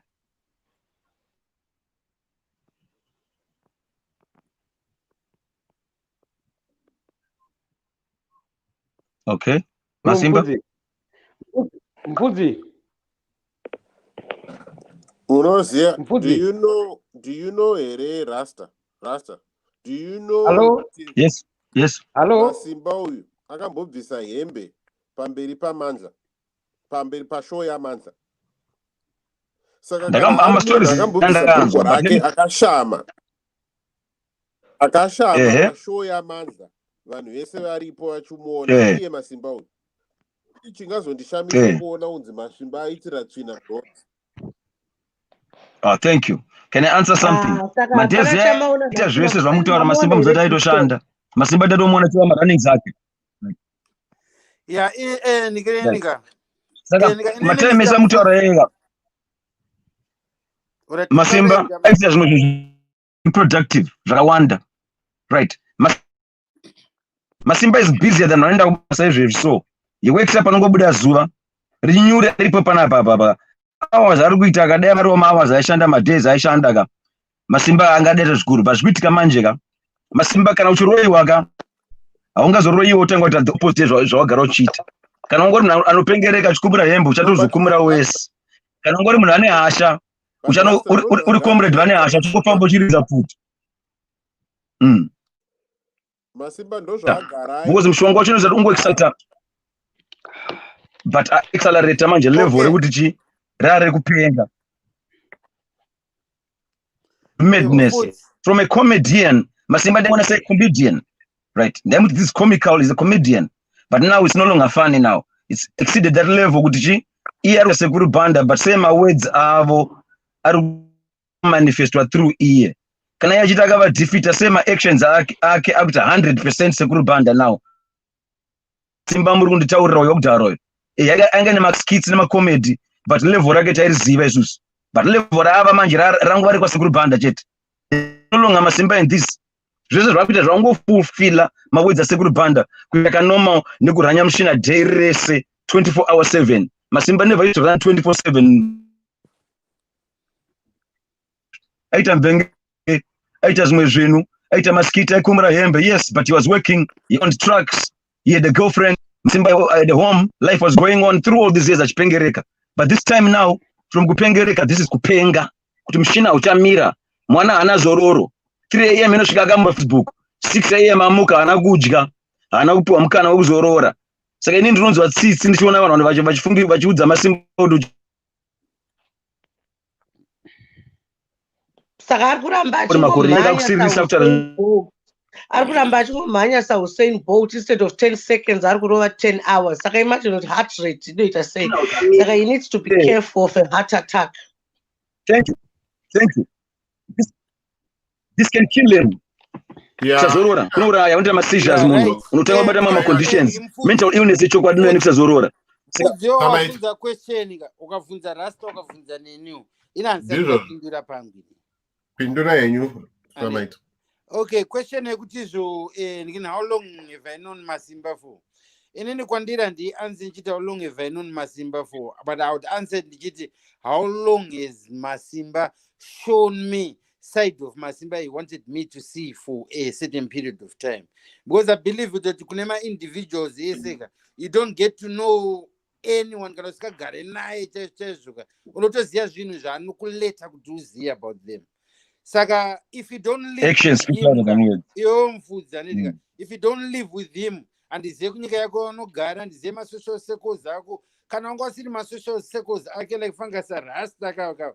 I think kuti Rasta vari pa-better position because vari kuona vari pa-ground and vachi-back data for so many years pamwe same dziri equivalent nedzawakamuona iwochi ari pakamera anditi toziva kuti panga ari pakamera he had a life after the camera adzima kamera ndiyo life manje ichi iri kuasseswa nayo yakaobservwa nayo narasta manje vachiona kuti okay munhu panga asiri pakamera anga akadai so but ezvinezvi manje ichi asiri pakamera pachiona futi akadai so bcause vari kumuona isusu kwatiri isusu tongomuona chi kana azongoya chi patv kana kuti kana chitora tiri kuseri paanotouya achitotora titori kuseri tenge titori bho nezvatinenge chitaura ikoko anditi saka ipapo pari triki takada kuti ndikati mujaji tichimuti pipe yakadai so akadai so akadai tichida kuti tinyatsoti kunanga kuti ka one direct papoint anditi pane nikireni history of drug misuse apa hakuna munhu anyatsoziva kuti Masimba akatanga kuita drug rini akazomira rini paairiwanza dosage yachena yakawanda sei pamwe zvekubvisa hembe zvozvo munhu anenge akatorowa zvake nezvinhu bye it can happen kusiri kupenga because drug abuse no one wants to address it vanhu anenjenga nesa chingodeso zvimwe zvachona zvinokwanisa kunge zvakasanganiswa nedrug zvimwe zvinazo zvizosanganiswa namudharabhanda. Then number 2 anoitika Masimba doesn't believe that is anywhere in the world kuno exercisewa voodoo mishonga dzechivanhu uroi nechiyani but he forgets the surname Banda. Surname Banda is not the Zulu surname. He's foreign. Ilawezi here. Yakubvira kunani kuna Banda cheche yangari mutungamiriri wenyika uya achitokura isusu kubvira tiradiki aitonzi ane nyuchi aitotyisa which means that kumalawi ikako kunonzi kune minda dzembanje dzinochinja kuita dzemabanana zvichidaiso wanoitika zvakawanda zvinosiyana but hazvisi zvinhu zvepasoil yekuzimbabwe uyu mwana wevhu rekuzimbabwe anoitika saka ina think kuti iye anofunga kuti mabeliefs ekuzimbabwe ndo mabeliefs ekumalawi urupaona manje kuonawo kwangu Samaita, thank you for that. I think mataurira maita ndinowirirana nemi and I also disagree with you. Maziviro andinoita Masimba for me kana ndichitaura zvandiri kutaura would not have changed. It's behind the camera. Anditi maonero ane nchimita pacamera yayo. Saka it's on that basis I'm making the comments I'm making. Kana Rasta vachimuona physical, it means they have a different relationship which he can use to judge behavior Masimba ma social circles awanenge vainawo, which is fine. Rasta ndo vanotoendesera Masimba kana manga muchidaro manjeka mamuchiona zvinhu sekudaro andizika then point yenyu mamusingaise muchitichi awa imimi maona more kupfura chi any other person. I think what I was trying to do is nekucommunicate naye Masimba nema-hours that no communicate naye chi on a day-to-day basis nekuti anenge ari sei yanga isiri isingade kungotaura chi zvaanenge akangoenda kunoita chi pari pascreen. Yanga isiri kuti ndiri kukompita. Number 2 is different to differentiate mamwe maskita yake nepaita zvake zviri real kana ukadata pattern yake pane paimbodhila nechimoko chekunoku chechecho anditi zviri 2 anditika icho chekulidzi icho chine chanzi Mamoyo something anditi nemwe mukadzi wewe wechikedha manyoni naLadiva anditika ana Manyoni naLadiva vaimboita zvimwe zvinhu zvine zviri productive but mwe munhu akazokwara ipapo anditika emotionally psychologically and along the way. Saka mumwe munhu angakutaura kuti no mamwe achona anga asikazoti maskits imwe yachona yange iri real. Saka it is difficult. But what I'm saying kwamuri Samaita ndikuti handisi kukupikisai nharo kuti tiri pane problem apa. I'm saying I'm saying for me this issue has always been there from kudara, from as long as I have known Masimba. And did it. What issue in particular? Can you be more specific? The things that you identify Masimba kurwara and it as if ankanga asingazviite kudara. He used to do those things kudara and did it. Saka, I gave you examples. Kokananga karowa nedrug paisvika It doesn't matter, but ndikutaura about consistency. Whether it's drug, whether kuroiwa, whether pamwe anga akatoroiwa even from kudhara kwacho ikoko, who knows? But my point is, my point is consistent yekuti from kudhara mukada kuti kubvisa hembe, kudhara kwacho aibvisa hembe. Mukada kuti anotaura nema-strangers, kudhara kwacho aitaura nema-strangers. Mukada kuti upenyu hwake was just about masking in everything he was doing. Anditi, ndozvaaita. In his marriage, relationship yake mumarriage make, zvaaita naJane, ndozvaaita namaizisa. Anditi, aipinda nekamera mumba achita zvaanoita. You know, there's nothing that was private. Saka inini my argument. Pakapedzisira angangoita malive ake sezvoti anenge ari mutraki kana kuti anenge ari mumotikari memi. Yep, from for a long time. Maybe like a year or 2 years. Yes. Because time on Argubas. And you're right. And I got achizvita I did it. Or even Nangakatopaka Kunze could get like I'm motkar diki, not mutraki. Akamiraka Nigrikini Jane Mazoache. I did it. From Achidana na Maiziza, achivadzidisa kudriver. Aimboita maskita agaru motkar. So I'm saying he's consistent. I see consistency. No, that's true. I see consistency in his behavior.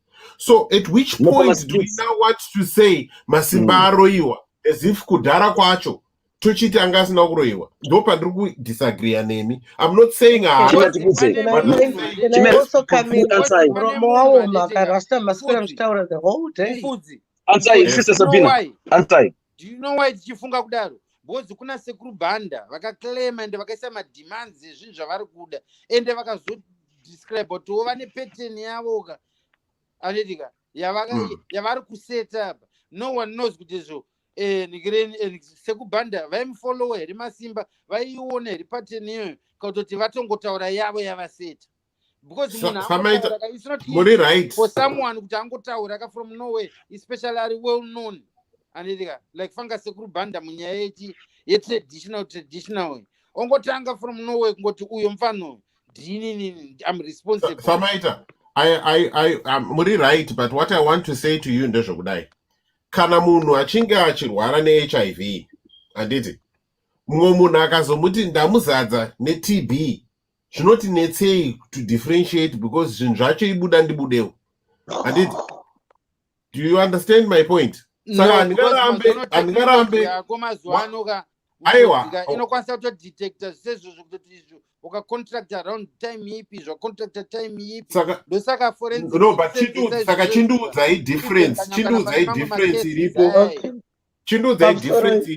addition yasekuru bhanda from what Masimba used to be in the past. Ndopanda ndiri kubvunza pamusoro itipotaurawo isi muromo yauma. Ndepekuti Masimba I'm not gonna rule out what Sekuru Samaita and Rasta are saying about Sekuru Banda, and I'm also not gonna rule out what Mufudzi said, right? What Sekuru Samaita and Rasta said, it means we might need to summon Sekuru Banda to come and explain those few 3 minutes where he said he was responsible for Masimba's mental problems. What Mufudzi is saying is also right, saying, what if Kanakaruiwa kudara? How do we know? Kana munhu ane HIV mwoyo but uyu ndakamupa TB ndakamupa HIV zvinonetsa kuti uzive kuti ndiani akaita izvozvo. But from my own experience as an older person now, vamwe vanhu vanotanga nema-childhood problems, they don't really show it at all.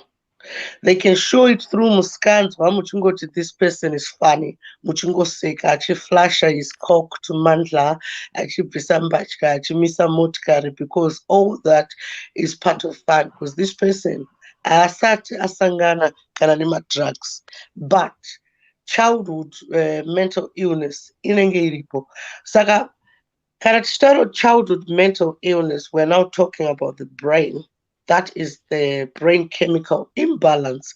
Saka brain yako iwo inenge yakazvarwa sejira rewhite. Saka ukangoita kastain keblack, patove pabrain papatove dark area. Saka that dark area ndio inenge ichiita musikanzwa vachiita zvavanoita vachimisa motikari. Saka that dark area munhu anenge asiri kuiziva kuti ane that dark area. Let me finish. Pajira riye white, your brain ndo jira racho. Okay? When you now meet people vanoita zvema-drugs, remember childhood mental problems, brain jira white, that dot, that black dot. When we talk about brain chemical imbalance, we're talking about my dopamines, my endomorphins, which are naturally produced by the body unless you've got deficiencies. So wauya kuAustralia uchiri kuita zvauri kuita uchisekesa vanhu, and then you meet somebody who gives you a drug. When you take that drug, that black spot pajira white, it temporarily disappears. Those are called receptors, because drugs have endomorphins, they have dopamines. This is why cocaine and heroin are used in hospitals. So when he takes that drug, kadoti kajira kanobva kaita white, he becomes actually normal and he enjoys himself. Saka his brain goes back to like a 5-year-old. Hauna damage kwa brain, you're just looking at life freely. The only problem with that, with those receptors which are produced by drugs, like these kind of drugs, is that pauchapedza kutora that cocaine, heroin, ice, mbanje, ndipo pacho manje paunotanga kupenga. Okay, because your brain wants more of the dopamine and the endomorphin. Saka I personally think, and I also agree, Namfudzi, kuti paanonyapengesesa paipe pazvinonzi nevanhu nhasi ari kunatsopengesesa, it's because that drug rinenge risina kutorwa. And then you go kuma mental people, mental homes, mental nurses, psychiatrists, and everything. They give you a tablet. Tablets, serotonin, something like that. Yeah, that tablet has the same drugs you find in ice, cocaine, heroin, and what you call it, marijuana. Saka paanenge achipengereka paipai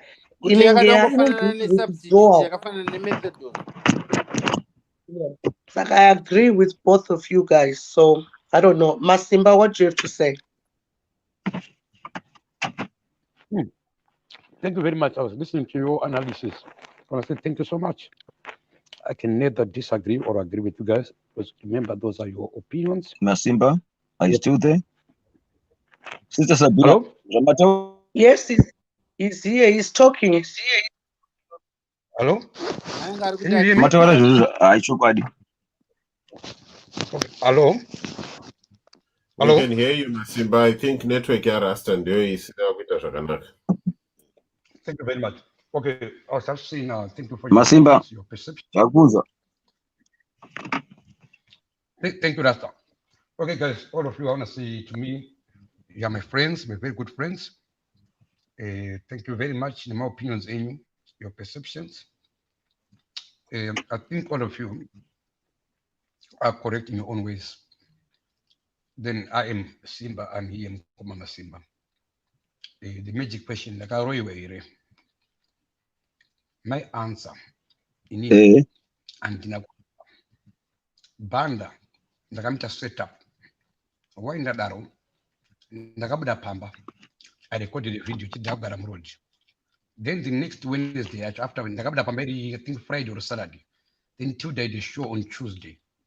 That's when Tuesday asked Banda, "Mkomana gara road do you? I would die you." Ndimere banda kati wongo ndinda zvikonzera ana kudaira kuti wongo.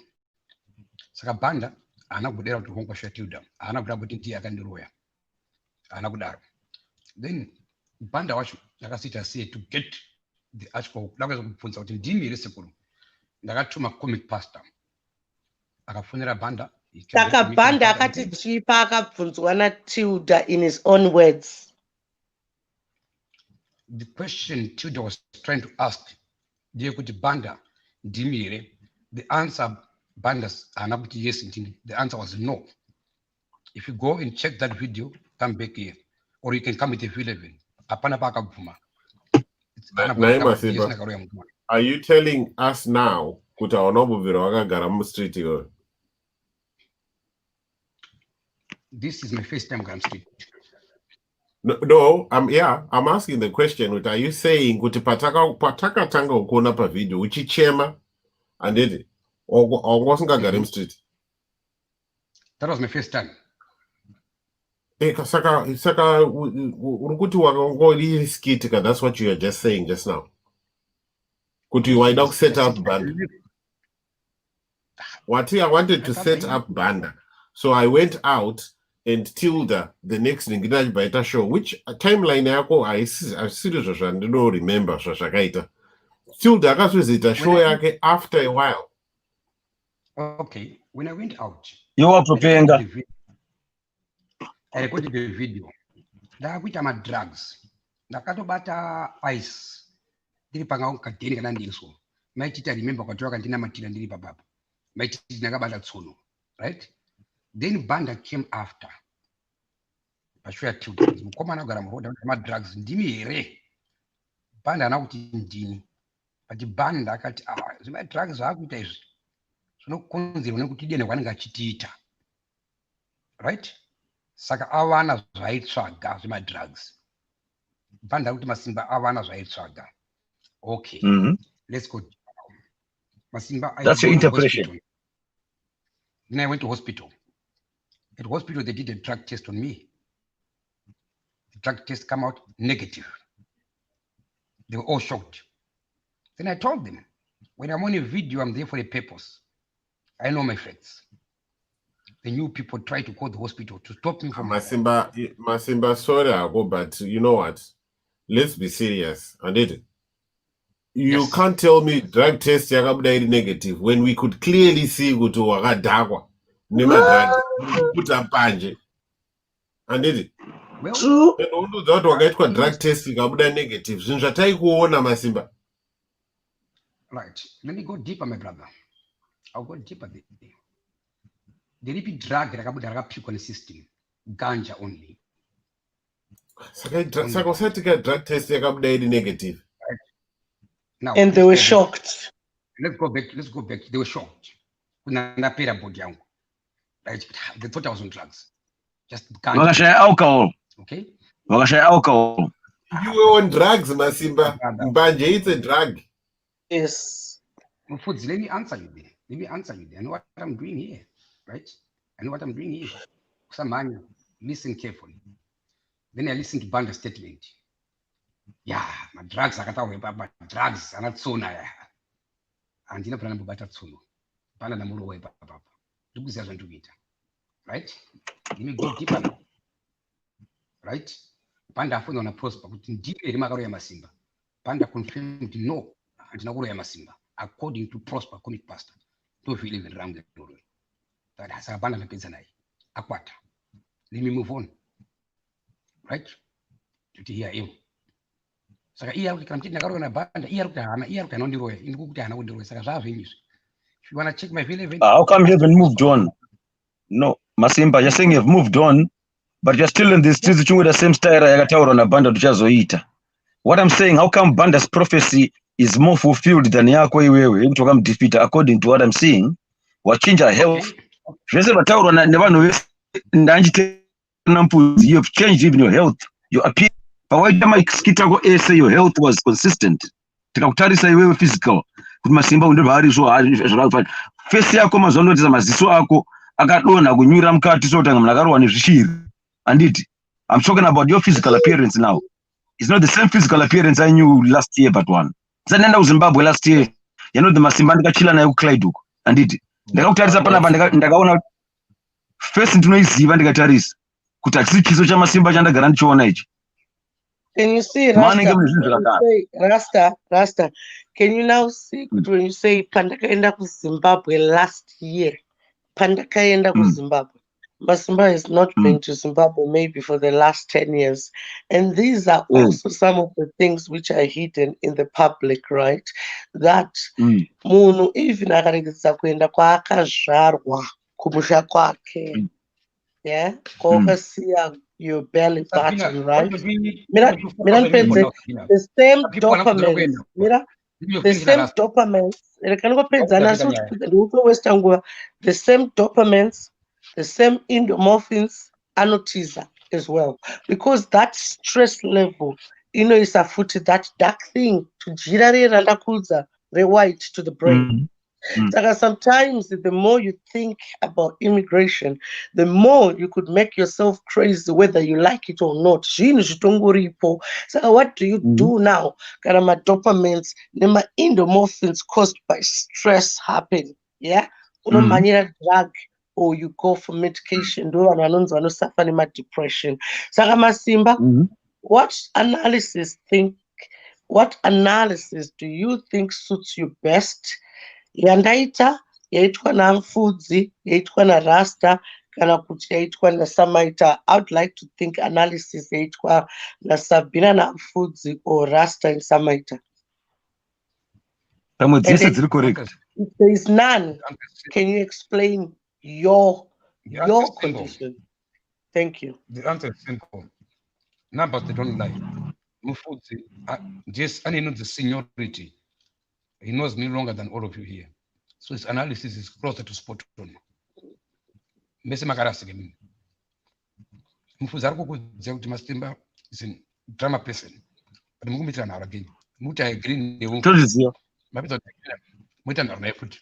Mufudzi arikukudzia kuti Masimba apacha bochinja changochinja chete Masimba asikuenda kubasa chete. Right? So Masimba asikuenda kubasa ita sena. Arikuita zvari kuita panguva iyoyo. Zvemurodi ndizvo zvatiri kungoita. Mufudzi akuti this is not news to me.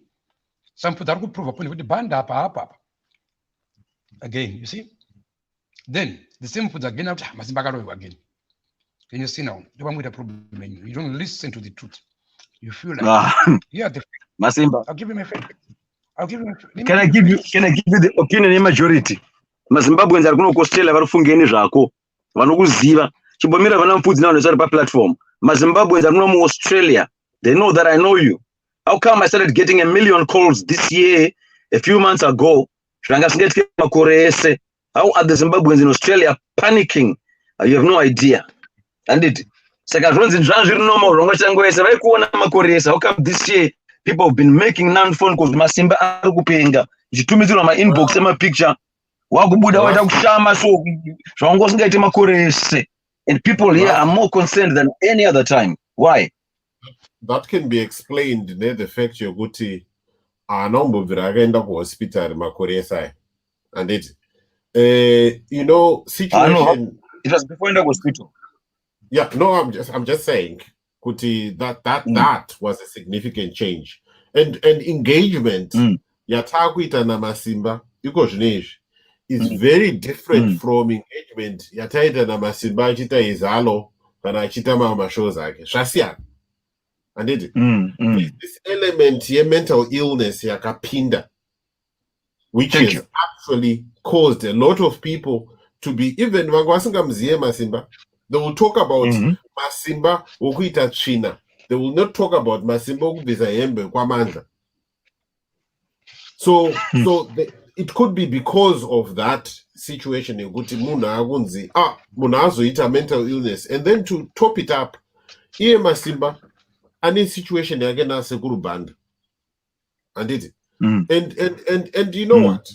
I think in Inaangu I take a lesson from that. Dear Kuti, Sekuru Banda was very clear, and I don't mess with somebody else who has nothing to do with you. Who, don't poke your business into other people's business. Whether Sekuru Banda, I think that's a very important lesson that we should take heed of. Don't make it your business. Get into other people's business. Can also be involved. Mind your own business. I think it's a good lesson in life. Can I do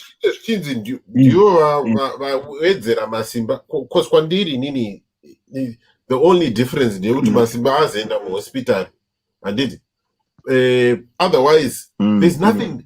You know, before Sekuru Banda, wakanganwa masimba kuti paida kuya ku UK, vakaita zhowe pa airport. Is that would you not? Can you not see what I'm saying? He's had so many brushes with the authority, and in so many different ways. So it's one of those. Saka kupenga kunotanga nhasi, in other words, kango increase from what I'm learning now. Well, are you going to say Masimba kupenga kana kuti ndozva zvatishangoti ndozvaagara angari? Because ukada kuti Masimba kupenga awezera volume koma.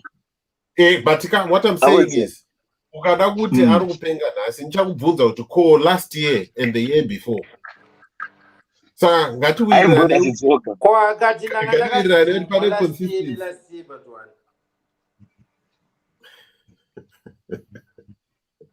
Masemba was a comedian. Angari munhu wema-jokes. That's how you chose to see him, as a comedian. But then Masemba took his comedy on people. Akatanga kutuka vanhu. And tikatombompawo mawarning kuti aratusadaro Masimba. But nekusateerera kwake, I'm sorry to say, Sekuru Banda's prophecy has now been fully fulfilled. Because papa aipenga achidzoka. Manje apari kupenga achadzoka.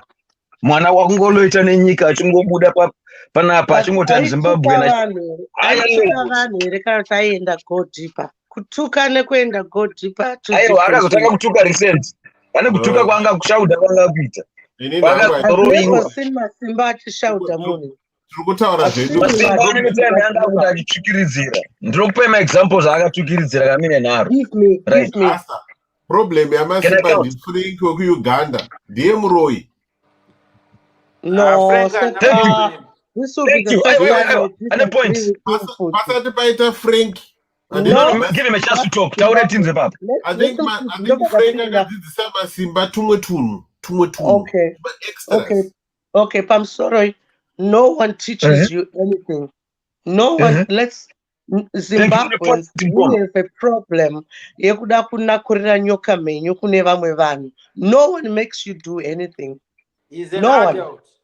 Frank is actually for his better.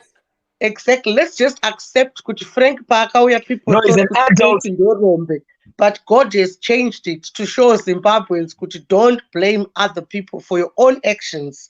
Take responsibility. No one makes you do anything unless you want to do it.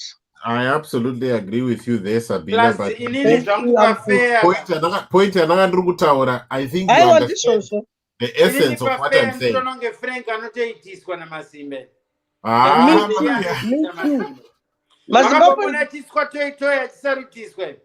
Thank you. But Frank Weah is more streetwise than Masimba will ever be in 2 years. Oh my God. Yes. He's very ahead. Serious. He's very ahead. Muvunze basa rake nderere Frank Weah. Kana Masimba akazodzidzira kupinda mumwe masend line nomumwe makona ayenga asingafanira kunge achiziva handiti pamusaka pokunge achitekana naFrank. But I accept kuti responsibility ultimately rests on you, the individual. But you know what I mean. Masimba ndadzoka mane akamuroya pachivanhu tongoti pamwe ndimawere because mawere haabve pamuromo waMasimba. Aiwa mawere anenge kadhodza kaMasimba kari kakodhodzwa nzeve kakaiswa palichi. Agone naye everything mukoma wangu blazi wangu mawere hakuna akadai hakuna handiti kuri kuZimbabwe aibvanzi ndiye akaroya mwana. I'm Fudzi. Let me just tell you this. Masimba anongotorowa mawere as a father figure, good role model. Exactly. Vision hakuna vision haabve ikoko nyangwe akatukwa nyangwe akaita sei anonge atingodzi and anoita kunge asiri kuzvinzwa kunzi ari kuwanzirwa kana tatukwa haazvinzwi. Mufudzi, thank you very much. Let me just give you an example. Ndisati ndaita mapepa angu muno munyika I was a little bit bitter and I think it's natural kuti unenge usiri kuziva kwauri kuenda. Munoziva kuti ini ndaitamba nevarungu kuti ndingoshotesa immigration. Ndaitamba nemajamaicans ndichibatsira varungu vacho ndichitombovacleanirawo vamwe vanga vasingakwanisi kushandisa vana, vanga vasingakwanisi kunatsochengeta vana ndichidai. But panga pane kagame end ipapo kuti hamisi kuona ndiri kutamba nezvevarungu zvenyu zvinchizvibatsira imimi immigration imimi. Pamba pane kamwe kagame kaike kuti because I was bitter. Saka I was just putting it back to them kuti onai ndobva ndazvirova futi ndikanetsana navo. I've changed now. Tobva taita mafights, but mafights angu anga ane varungu chete, and they were racism. Racism ishamwari yangu for 4 years andiratidza racism yonyorwa kumapurisa. All my counts ndevarungu chete. Ko kana amawere vari kungoshandisa masimba to get back at Zimbabwe. Good morning. Aiwa. Oh, I was going on with the final debate, but Not that I is it know. on now? Well, Statement yekutandara. I am a statement ari spiritual angu manje. Kuti listen Zimbabwe, honai zvamakandiita mukanditorera iyo Shabani mine. Honai uyu mupana uyu wandiri kutobatsira. Aiwa Sabina. Mutumwa akataura kuti he never owned anything in Zimbabwe. And he challenged us pataitaura paipa saka don't say mutumwa akatorerwa anything because he never owned anything in Zimbabwe. Takazvinzwa kwamuri yamfuti. Akataura ega akataura ega. Aiwa, haina problem na amawere or any Zimbabwean. I live my private life and I'm very happy. But I just say as I see it.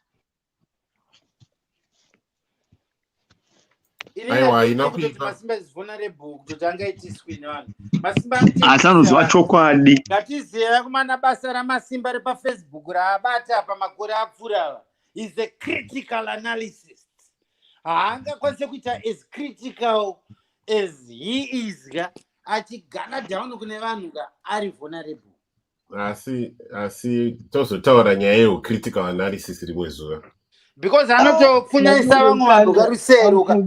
Vamwe vanhu vanotopfunyarisero avaunganidzira mafacts. It takes a lot of research and everything kuti uende kuti ukwanise kugarira munhu matunduru nemafacts. Masimba anogarira vanhu akagarira vanhu akawanda akatsikana vanhu akawanda konzi zvimwe ichiri chokwadi ari mafacts. Saka haana kutuka munhu aingotaura mafacts. Masimba kutuka chako kana kusenzesa zvinyanzi cheko malive akanga asingaiti zvikumisa kwangu ndomisa aitoti wakatotaura izvozvo zvaitokudonhedza aitokunyepera kana kuti network kana jikana aigara akanetsana naSabina aitokudonhedza pamwe ndini ndakamuroya kutaura chokwadi. Ndokutuka kwacho kana uchibuda pa live uchitizwa ndakaisa musikana uyu uchinyadzisa vasikana vari kunoko imwe yaiyaka ndokutuka kwacho. Vanotora ma-actions against wewe according to the things you say zviri nasty. Haungazongotuka kuti futseki cheteka. Iwe ndikatora picture yako ndikakubudisa wakashama apa ndikamusikana ndikatiwa musikana ndikamuseta. It's western kumuti musikana ibenzi futseki chichi chake. Asi ndikabudisa something like that. Masimba kana kutuka kwaita shandisa zvinhu zvechokwadi it's western kutuka nezvekunyepa because koko kunonzi kuwanza. But manje if you use the truth now you are accepting some of those trends and it zvakatanga way before my issues are until daitika kai. Exactly. Until iye manje mukutuka make nekutukiridzira chita style iyoyo akazopedzera iye atova chituko chacho manje azotuka vasingatukike. Vataura mashoko awe kuti ivo mashoko evo asingafanirwa kutukwa wacho akazobuda pana masimba and his actions are showing that. So if actions speak louder than words, masimba akaroiwa. If his words are saying haana kuroiwa, let's improve it through his actions kuti haana kuroiwa. Because pane paakutadza kudzoka manje pandiri kuona. And if you prove me wrong. Mukunzwa zvataura mukoma mupfudzika kuti inini kutaura chokwadi I got the biggest end of it from Koma Masimba. I think Mafudzi is my witness. I went crazy. I was out, not because I was out of character. I was one of the first people to diagnose Masimba with mental challenges. I put it on YouTube. Ndika psychosis Masimba, but ndakaibvisa hangu mazuva iwayo video yacho. No, ichokwadi. Not zvechivanhu can be manifested scientifically ukataura kuti condition ipi. But mishonga manje masimba tikanomurapisa zvisina mishonga wechirungu apore because akaroiwa pachivanhu. So your diagnosis is correct. Mvunzo wandinawo before ndaenda kunorara zveemergency ndokuti vanobatsirika sei? Vanoda kubatsirika here kana kuti zvinhu zvokuti statistics munhu wokuti tichangopota chingotaura nezvake zvatiri kungoita izvozvo pamalive kudaiwo? Because no another thing chisiri normal chiri kuitika kutaurwa kunge usipo upenyu hwako, vanhu vachitaura zvavanenge vachitaura, kunge wafa, saka handizivi kuti because aienda munhu wedu asisipo. Ndiripo one. Aiwa, uripo but iwe hausisipo. Uripo but hausisipo kuma spirits. Your spirit of God deeper has been replaced by BhukuReBenzi, which started pawakaroiwa wakatanga kupenga. But somewhere your spirit of going deeper is still lingering, but it's not in you anymore. Uripo nesu panapa but hausi nesu. Saka uchiti kune Zimbabwe, then next minute there's nothing called a Zimbabwean. You say you're trying to build this community, ask you, and everything you do contradicts each. You're going in circles. Saka wakaroiwa mwangu. Rasta, Saka, what's the way forward? What's Isus, what is our challenge? Because we can't be if we the challenge of us now, if we truly identify kuti Masimba ane problem and it. Yes. What's the way forward? All right. Can I answer you that one? Taurai samani. I think kuti papoka zvinenge zvakudependa nechika nema capacity nema levels anenge chiwirirana na Masimba nendika. If you choose to support him and work with him by journey yake, you support him. If you choose kutoti you call yourself a good friend, achanga achimuudza zvinhu direct achimudropera pamberi pake kuti wakanzwa so because kudeliver kwedu kunosiyana zvichienderana nemalevels aunongowirirana naye. I'm sure tikakuna umwe kutoti akada kutotanga kana nyaya iyo anokwanisa kuti you shut up, I don't want to hear you talk about that. Nyaya ansoda kuinzwa. Because kuti anotoentertaina kutoti akatogara ake ipapa pandika anenge achitoti nditodawo chance yangu kuti nditotaura nditovhunzawo mubvunzo yenyu andika, which means that he is involved ari ipapa. If he wasn't happy aitaura kuti guys chinjai nyaya yenyu andizvo. Saka zvinenge zvakudependa nemalevels manje ende nekuti munhu iwewe wachonaika naisa maita hamungaexpecta kuti munhu wamuri kuti ari kurwara mumaexpecta kuti aite capacity yokumeka madecisions amuri kureva here. Apa kana takutaura manje zvinochitika mureal life manje andizvo ticonsider futi nenyika yaari marights ake anawo andizvo anawo marights ake ekutoti iye akada kuchuza kuti okay handisida kunzwa zvinhu nemunhu handisida kupinda muhospitari ezvinezvi anongobuda. But muri kutaura kazvechibhoyi kana samaita marights anopinda papi pachibhoyi apa muri kutaura nyaya yechibhoyi? Professionals vachikwanisa kutoti izvo vakamuona kuti ane capacity iyoyo yekutoti izvo vatombomusiya achitoenda kunogara ega vachitomupa pekutoti agara apa obvious vakatoona kutoti izvo anokwanisa kuzviita. Chibhoyi hachionekwe pathermometer samaita. Chibhoyi hachionekwe pathermometer. Asi munyika yakafanana neZimbabwe isina maresources munhu. Aiyo but chibhoyi hachionekwe pathermometer samaita. Kana chiri chibhoyi chamuri kutaura kuti zvo. Aiyo ndirimadaro inini. Alright, kana chiri chibhoyi Banda akataura zvaari kuda notiti isusu zvatinotaura. Banda akataura zvaanodemand Masimba must come here and talk to me. Saka ndoko why can't we do this samaita? Twitter reverse yacho, all right, instead of the other way. Now you're talking. Why can't we engage vabhanda vacho tovakumbira, indulge me for a little bit, toinvolva vabhanda vacho tovakumbira zvavanoda, tovapa zvavanoda, toona kuti situation yamasimba inochinja here. Can I answer you on that one? Can I answer you on that one, Andrika? inini as far as I'm concerned nekunzwa kwangu kwandakaita abhanda vakatora kuti agenda yavo vanayo namasimba aidza kutoti masimba in person kana kuti vanhu vekumba kwavo vanofanira kuenda kuzimbabwe. Saka isusu tiri vatorwa pazviri izvi anoitika isu take takutoganira takuda kuti zvisachiika musituation asina kurequestwa. Aiwa, katinotaura kana masimba handiti what we have is masimba. Since wakati vanoda masimba uchibombo vamwe chance munhu opedza kutaura. Alright, Samai. Iwo unenge uchida kungodzwa voice rako chisi. Taura yenyu asekuru. Then chika vabhanda vakaisa mademands avo vakati zvinogadzirisika. Vakatoipa panikireni vakatobvunzwa kuti munhu akanzi saka apa muri munhu wetraditional healer hausi uroyi wamakaita. Vakati inini kwandiri hangu hausi uroyi ndikuona ngeti kuranga zvafanira kuti mwana muclass ini ndini teacher atadza ndikumupa manual labor yake punishment yake but akauya kwandiri zvinoenda izvo. Kana asina kuuya kwandiri zvichaita sezvinoenda zvichidzoka zvichienda zvichidzoka. Kana akaramba achita mukonyo wakanyanya kusimbira zvichatapukira zvitanga kubatirana kune vadikani vake.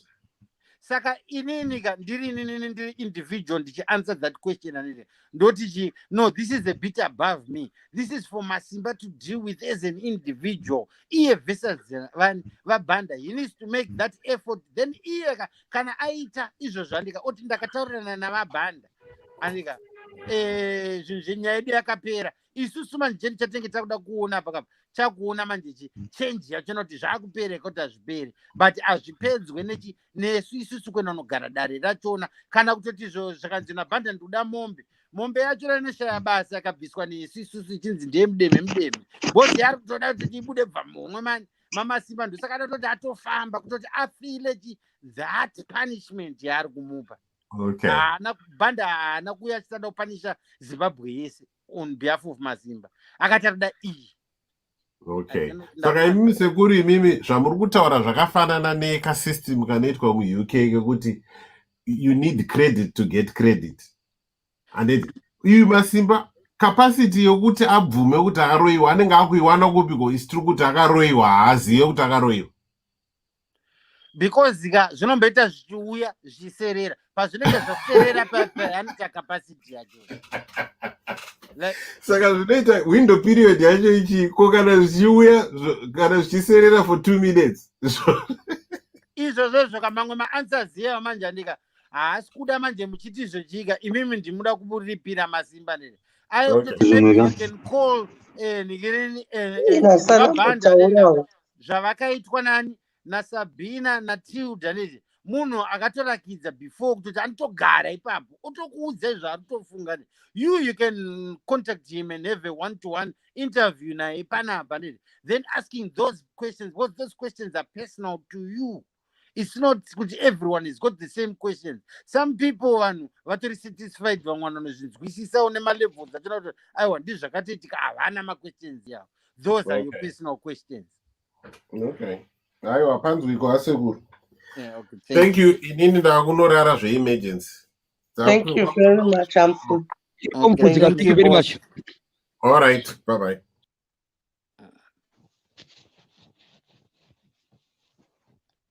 Ungochidyeiko masimba changu akanyarara ukatsikitsira kunyima? Chandakaona pamaZimbabweans is that we can get away with lies for as long as it suits us. And we don't listen to what somebody has said. It's either the reason why we don't listen to what somebody has said is because we fear the truth coming out. We don't listen because we fear the real truth will come out. Secondly, we lie to make ourselves comfortable. That's it. So the situation Simba, if it's going to affect me, I'm not going to say it. That means I'm lying.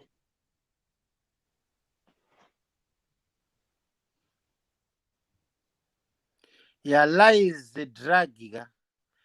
Oh, yakangofanana nedrug. It can be addictive. It can be addictive, Samaita. If you look at it, look at how sanctions are also affecting Zimbabwe. Sanctions are a mother of corruption. Why is it that Isusu Sema Zimbabweans just diverting a bit? Why is it that Nange Kuma American Embassy, Nima offices, Evarung Waiwe, Tichava Uzota, Matoni Samoto, Aumbonzwa, any Zimbabwean Atishtaura? Why? Because it doesn't suit them. One, Kuchikama Americans, Kuchikama Rungu. Two, vanhu vanenge vachigara munyika mavo. You see, saka hatipakure zviri fair dzimweni dzenguva. Kana an influencer achinyepa like Masimba, and then you're a follower, uri situation yako yakambenge yakafanana naMasimba, but you decide futi kunyepa wofuti iwewe so that you don't feel uncomfortable. That is not fair.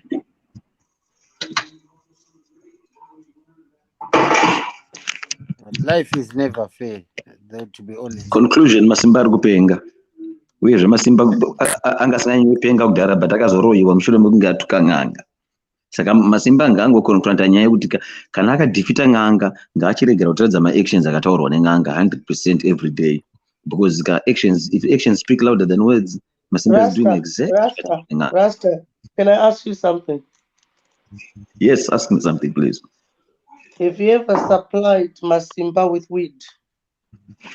Masimba ndomusupply nechamba kuti tese anotsvaga chamba chake ega nezera rake akandoona ndinacho akandikumbirawo kudya kunenge kuripo zvinenge zvazve kwakewo iye anoziva kuti nini ndinotidzira Have you ever smoked weed with Masimba? Aiwa akana ndomuona achiputa ega ndichitoramba because ndikaputa nebenzi ndizopedza ndakupenga zvinofamba nemweya kuti anoone mbanje yako saka akaputa munongoputa ndatizvo iye ndikamuona achibhema handimbofa ndikabhema naye because handina ndikaputa nemunhu akaroyiwa zvinofamba nemweya zvinhu izvo ndataura pachirastaka it's a spiritual thing kana tichizviitira zvinhu zvedu tinozviitirawo tiri tega unobadzawo danda rakurega it's not something ndivanoadvertisa kuenda palive pafacebook kuti ndazobhema kana kuti it's disrespectful to the whole purpose yekubhema kwacho. Saka when you went to visit Masimba last time, you didn't see him smoke weed. When you went to visit Masimba last time, you didn't see him. No, he visited me. No, I didn't go to visit him. He visited me.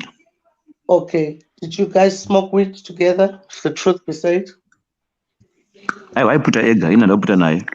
But wakamona achiputa mbanje. Aiwa ndakumona akabuda palive achiputa.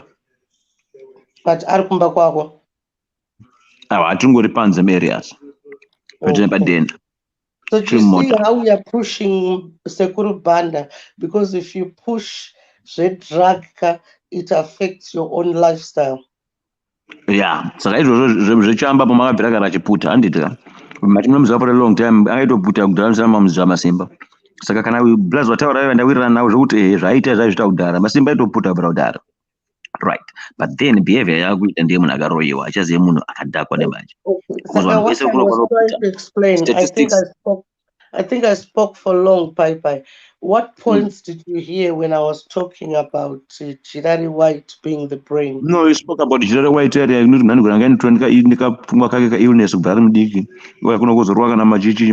I was getting your point, but Masimba angatanga kudorowa uchamba kudhara. No, you were getting my point. Explain the point you were getting. So what I'm figuring is but so long as we deny the fact that Masimba laid so where does Banda come in there? Masimba akatuka vanhu vakawanda voti chero munhu akamuroya natomboziva kuti ndiani. It could be anyone. Vawandisa pamakaroyiwa nevanhu 10. Let me make it clear now. I don't want to be rude. Even Sekuru Banda vakauya panapa, he will lose the case. All right? This is the reason why he's not coming. Apana kuroyiwa kunoitika kana usina kuiswa mushonga. Uroyi webhodhi zvezvinotaurwa nemaprophets kuti kana uchirwara neBP tinorapa. That is all lies. I have studied body anatomy and I know exactly how it works with a lot of professionals. Okay? So it's science. It's not science at all. It's science, my friend. It's a spiritual science. And Banda wacha achiroya at the same platform ya Tilda. Adi kutsvaga musoro watapiwa. Please answer me that question. Thank you. Because I naye kamusoro wachona, anotsvaga musoro wemunhu usine naye. Anongopanisha munhu amutuka ka. muroya anoroya munhu asina nenyaya yake. Kwadi kubatsira handii n'anga inobatsira futi nekuroya. Pane dzimwe n'anga dzingabetsereka dzingoparadza. Imi Kama anopuwa assignment yacho zvoda mari kazvazviya. maZimbabweans musadye kunyepa kusvika ipapo. maZimbabweans Masimba akaroyiwa hama. let us not believe. Hakuna chinhu chinonzi muroya.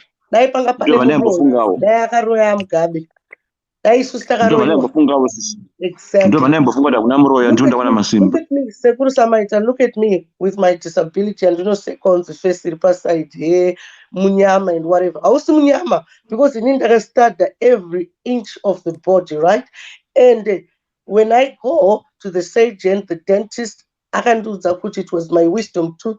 Rakabviswa 2008, Rikasiwa halfway, and then it was pushing my gums to the right. Do you understand? Ndakaita same problem unoziya ndakatitwa surgery last makasiwa zino here imam amuna kusiwa zino. Aiwa ndikatozotwa surgery kutoti vakatozotenda kumaroots kwana vakatonoridzura vakatonicheka cheka gamu. But iro wisdom tooth iroro rakabuda rakananga almost dead. Saka imi muda kuramba doro uriko chete. Rasta mira munhu ambopedza point. Yeah. Rakatobuda rakatonanga ikoko kwarona so richinetsa. Rakuda kuti tiribviswe rabva rachakutyoka vototi ayo totakutokurisea kuti surgery rakutoda surgery rabva razonobviswa laki rachona. Saka let's just say kuti harina kuenda kusurgery. Pane uroyi here ipapo. Mozouya tokuona ifisi apa side. Raitondipa maproblems zototi ndaikwanisa topedzisira ndatovhiringika. Fanga zvandakaita inini. Saka imagine dai makaita paralyzed. Would we come and say makaroiwa? Mumwe munhu otaura kuti ndakaroya Samaita. Would you come and accept kuti makaroiwa? Iye doctor akudza kuti ona jaw rinodai so. For us vakatostart at the body it's even worse. Inini zvangu nyaya zvangu hangu yekuroya yechiika. Handisati ndanyatsoistudy into depth nayo nangu. Aiwa tangachingotaura yezino because I don't want you to be quoted. Tachingotaura yezino kuti would you believe vanhu vakakudza kuti makaroiwa kana kuti munyama. Imi muchinasoziva kuti zino iri rakanetsa. Aiwa kana ndichiziva hangu kuti zino rakanetsa then chete panonetsa kuti ndenge ndaita sei. Because pamwe zino ratinoti ritange kunetsa kwachona pamwe zvinenge zvirizvo. Saka zvinenge zvichongoenderana nematime span yazviri kuitika sezvo zvinongocompare nonguonawo.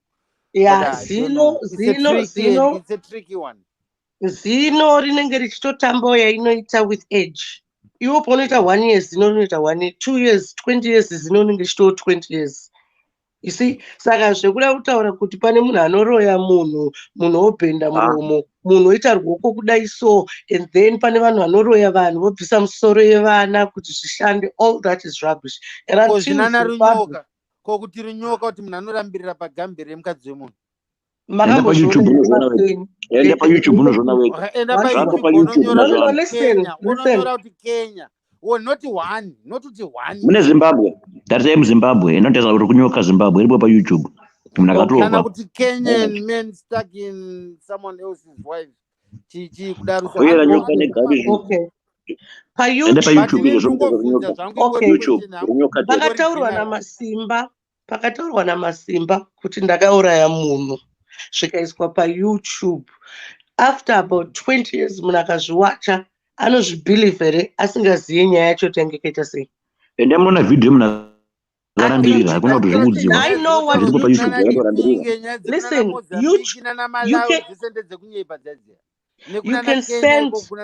you can put anything chekunyepa pa YouTube, there's no problem. I can go pa YouTube ndotaura kuti ndakauraya anzani Boris Johnson. I'm allowed. Sabina, can I ask you a question?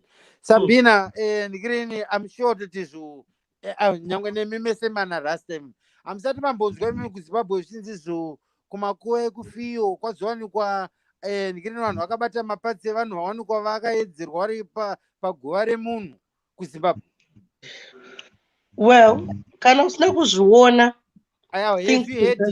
kuritswa nemanewspaper zvitonzizvo vakawanikwa vari paguva vakabata mapatsi emwana. Listen, I wouldn't be surprised. Haifields kwese kuya Samaita, Segur, I wouldn't be surprised if 90% of Africa has mental problems. And I'm not going to say I wouldn't be surprised. I'm going to say Okay, that's okay. 90% of Africans have mental problems.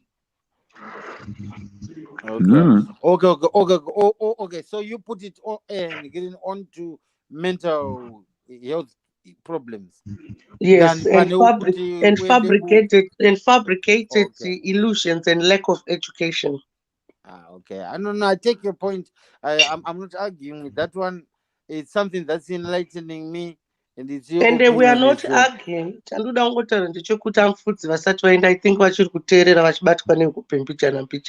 Is that we just have to encourage and say thank you to God kuti we can speak the six of us on the same panel. Saka maybe zviri kutoitika apa, it's not really kuti tiri kutaura nyaya iyi. It's the unity that brings us together. And long may we live. We're not here kuti tichafixa zvinhu mangwana or anything. But even life iyoyo pamwe yatobatsira mumwe munhu. So I just want to thank all of you guys and thank God kuti this kind of unity. Nana Tendes Vakarara, Nana Raymond, Nana Chipo and other people vari kungosapota. It's very important kuti takudzidzira kutaura tese, so tisina mafights. And it's magroups mashoma ari kuita zvatiri kuita izvi. Yeah. Thank you very much, sister. Saka, would you believe if I say you 90% of Africans have mental problems, and I'll give you one example. That's wrong. Where say I don't believe even Muna Jesus has mental problems. I'm not lying. Why should I lie? I'm not getting any money. Every time I lie, I get money. So why should I lie? And this every time I lie, I get money. So why should I lie? Yeah, but I think no, it's not a belief. It's not a belief. Again, it's a fact. Understand as well. It's not a belief. It's a fact. But don't argue over it. It's not a belief. It's a fact. Okay, my facts are where I'm sure you can understand often. Nema facts avo futhi vanenge vachitoti izvi zvinosenza because guys ngatimbotarisa kana kuri kuZimbabwe kuya vanhu vaiita zvezvigure vaitonzi vanototyisa kudhara mipanda dzaityisa dzedzi ukasvika zvemudzungu vaityisa waibhenda chasi kuya ukadotadzi kunotamba nemipanda dzavo dzedzi and zvinhu zvaitozikanwa saka zvese was this all up to mental health problems? Rasta and Samaita and Masimba, when I go to Zimbabwe handisi kutenga nyama ndeichitsvaga dzeblack dzakanasirwa nembudzi ndichicheka ndichidzilaza. Asingada hasi kuda tikudya nyama. Mari unonga yakaiswa mahari yakaputsirwa parodhi pamaradzano unononga ako inotenga kenduza hamane shamwari koma masimba akaroyiwa naisekuru Samaita, just imagine kuZimbabwe ungaone huku ichipfura kari keblack obva aka ndike black aka ngeke ng'anga but kana iri yewhite inodyiwa. Ndinoicheka matisekuru ndati but kana yakarasirirwa unyatsoziva yakasungirirwa nezvuma apa ichitendereka papa ungaibata webvisa handina kana basa nazvo izvozvo because I know the ideology. Huku yekuZimbabwe yakaiswa nechuma kari keblack kachitendereka pasikawanikiri kudai so hapana zvaunokaita mireka muri patenda weZimbabwe. I'll prove it to you. Sister Sabina, you're lying. I'm not lying. Don't tell me I'm lying. Say you disagree. I've seen chickens in Zimbabwe. Say you disagree. Okay, when you go to Zimbabwe, let me tell you where to go and find those chickens. Disagree. Don't say I'm lying. Say you disagree. All right, see. I'm lying. All right, disagree. I'll give you a challenge. I'll tell you. No, but first, don't be ignorant. Taura kuti I disagree. Right. Don't say I'm lying. I've already disagreed, and now I'm on part 2 of saying I can send you where those chickens are. Ndozvakwa dziri huku nembudzi dziri kufamba dzisina mnhu ari kudya. Mukazviita izvo ndada kupika sister. Ukaenda Alright. pachakari pepai.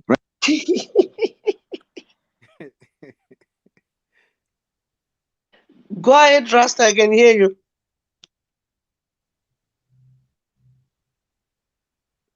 Sabina. Ndikunzwa isekuru. Yeah, and Takamira network here, Rasta. I think Mm. that if you manage to do task okay. Then paunotoenda chika kuZimbabwe ndika see watonyora headline kuti coming up soon BhukuReBenzi UK vision because uri kuenda BhukuReBenzi kuno kuEngland. Manje Wanotora nehuku dzacho dzodzo haundodzoka nebhuku rako shuwa. Haukudzenza sabati shamwari. Ende dzitoriko zveshuwa. Ndakaona mbudzi 10 dzaifamba dzega ndichiti ko mbudzi dziri kupinda mutown sei. Zvikaziva mafia haita zvaunoda. Hapana nodzibata mbudzi idzi. Mwiri dzacho anobata. Inini, for as long as I'm allowed to kill it, I've killed a goat by myself, right? Obviously, vamwe vanoramba kundibatsira kubata goat yacho because vanochikoba. Saka inini ndotoita wrestling zvezvezvo kuti ndoisunga makumbo ndoidai ndoicheka mutsipa ndoiveza pakati ndoivegesa makumbo ndokumura. Muri serious sister? Maybe Sabina, that explains behavior yako then. How is my behavior? I will explain how behavior pattern yako. How is my behavior? Tell me, explain. Don't just say how your behavior. You explain pakati wakadai, and then I'll tell you. Sister Sabina. The African kuti undaungondiudza kuti your behavior. Explainer. Usanguti I'm lying. Papa makatoroyewa nemi. Munosanoramba uroyi anenge akaroyewa kazhinjika. Rasta mi ndezvandakatarisa zvinezvi guys machances ekuroyiwa hapana. Vanwanzoramba nezveuroyi, vanwanzoramba uroyi uriko kazhinjika. Vanwanzoramba uroyi uriko ka. It's either vanhu vakamboroyewa kana vanotoroya. No, I'm not. Hapana muri anobvuma uroyi uriko ka. I'm not into that. Ndakandabvunza mubvunzo sekuru iwe ubva watanga ungokata. Sekuru, mataura kuti behavior yako iwe inoexplaina kupenga kwako. Taurai behavior yacho. Okay, inini kwandira panditaura zviro zvandatikokupa kubhanta. As I said earlier on, Zora ndinotoda iroro bhanta racho sekuru. Ndosaka ndichitaurai. As I said earlier on, anditika kuti zvochika nyaya yechivanhu. Anditika nyaya yechivanhu ika haina nyatsoinzwisisa zvangu seri kuti ndingaise arguments nechi. But as for behavior yako anditika yako iwo nemahighs nemalows ako you're very very unpredictable. Unokwanisa kungochinja une mood swings. Okay, musati maenda forward. Have you ever read zvakanyorwa patimeline pangu? Usati wapinda muprofoma. Because munopinda mudzimba dzevanhu musina kupukuta boots.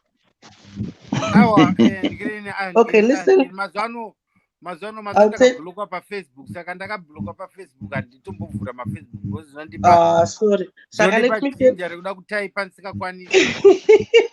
Saka avoid, stay away, well away. Ndatongoya panapa because ndasenzisa link. Mashandisa link. Ndokupa ghost account yangu kana muchida. Sister Sabina. Saka what I'm saying is this. Anyway, sekuru vatoto zvataura ako Rasta. Sister Sabina, ndinomubvunzo one. Out of zvamataura mese vanhu mimi, how come we are trying to justify kuti uroyi hakuna? Ili tabvuma kuti science iriko, tabvuma kuti medicine iriko.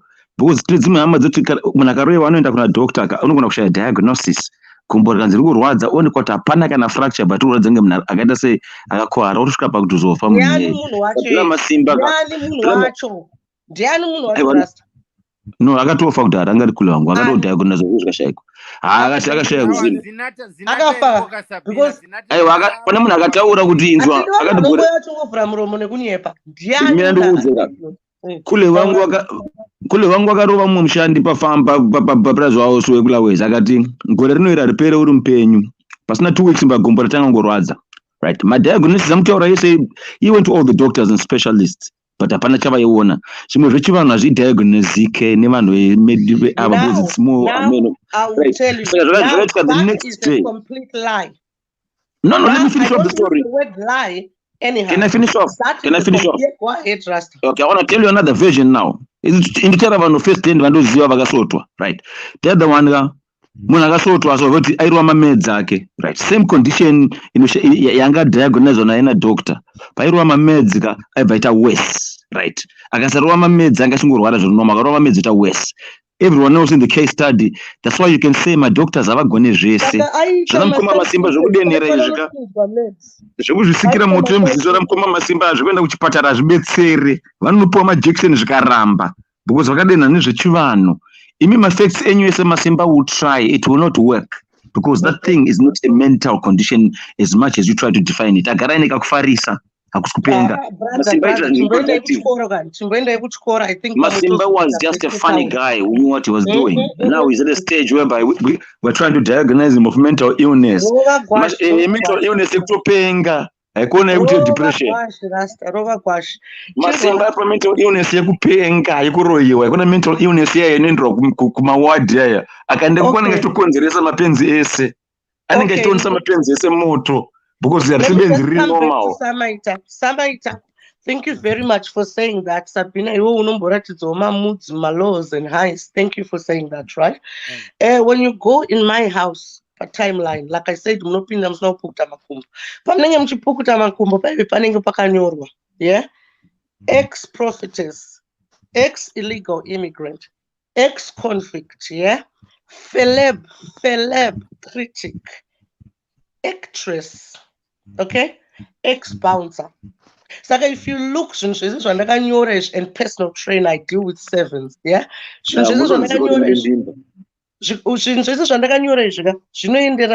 character I portray per timeline. So even in me,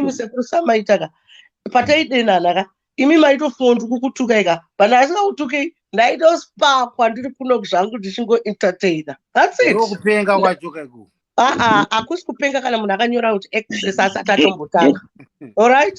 Saka iwoga zvauri kuchifunga kuti zviri kudai nono ndichitopedza ndakuti ndaswimming pool ndakutofambisa imbwa dzangu ndakutopinda mujakuzi ndichizviwacha vanhu vachibaduka nekuseka.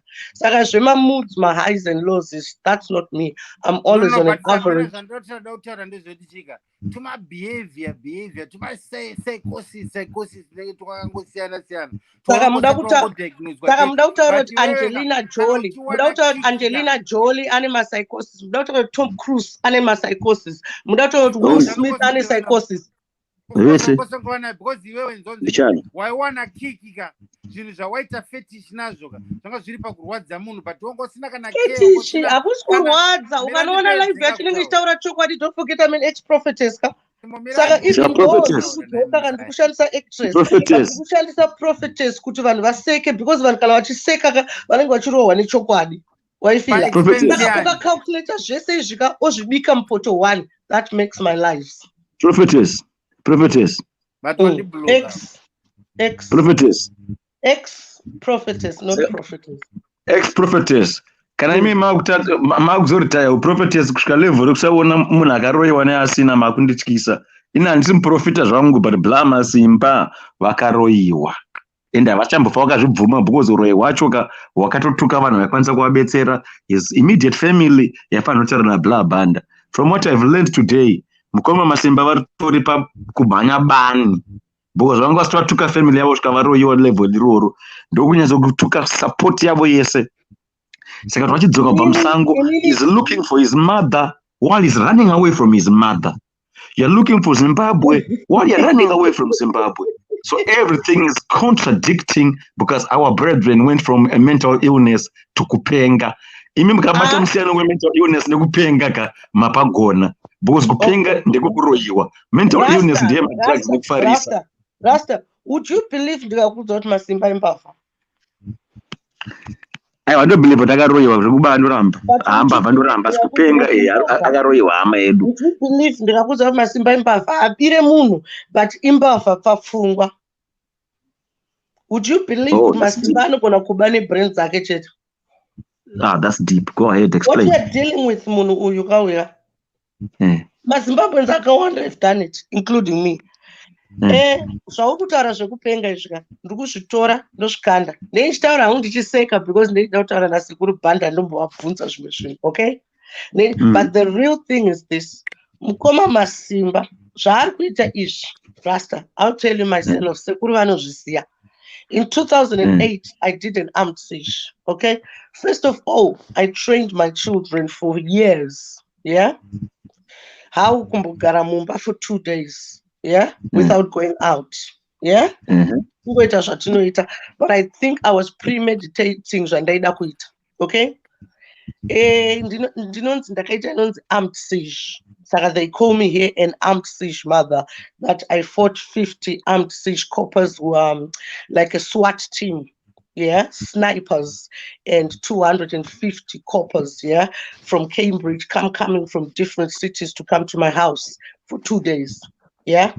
Ndinonzi ndakaita, okay, ndakaita hostage, but I refuse kuti it was hostage, because vanhu vangu vaitodya rice and chicken tichitofara tichiseka, vanga vasiri kutomboziva zviri kuitika because they were young. I was fighting for immigration. Would you call that mental problems? Could now pick a phone, hello police, my name is Sabina, I'm at this address here, and I want to tell you something. I'm tired of your behavior, your racist behavior. You took a lot of gold from Africa. I come here thinking things are going to be okay. Is this the way I'm treated? The neighbors, jealous, racist, you know, and I've got no papers. I've got children here. Let me tell you this. I want you to call Robert Mugabe, and I want you to call Nelson Mandela. And if you don't, I'm going to kill these kids in less than 1 day. It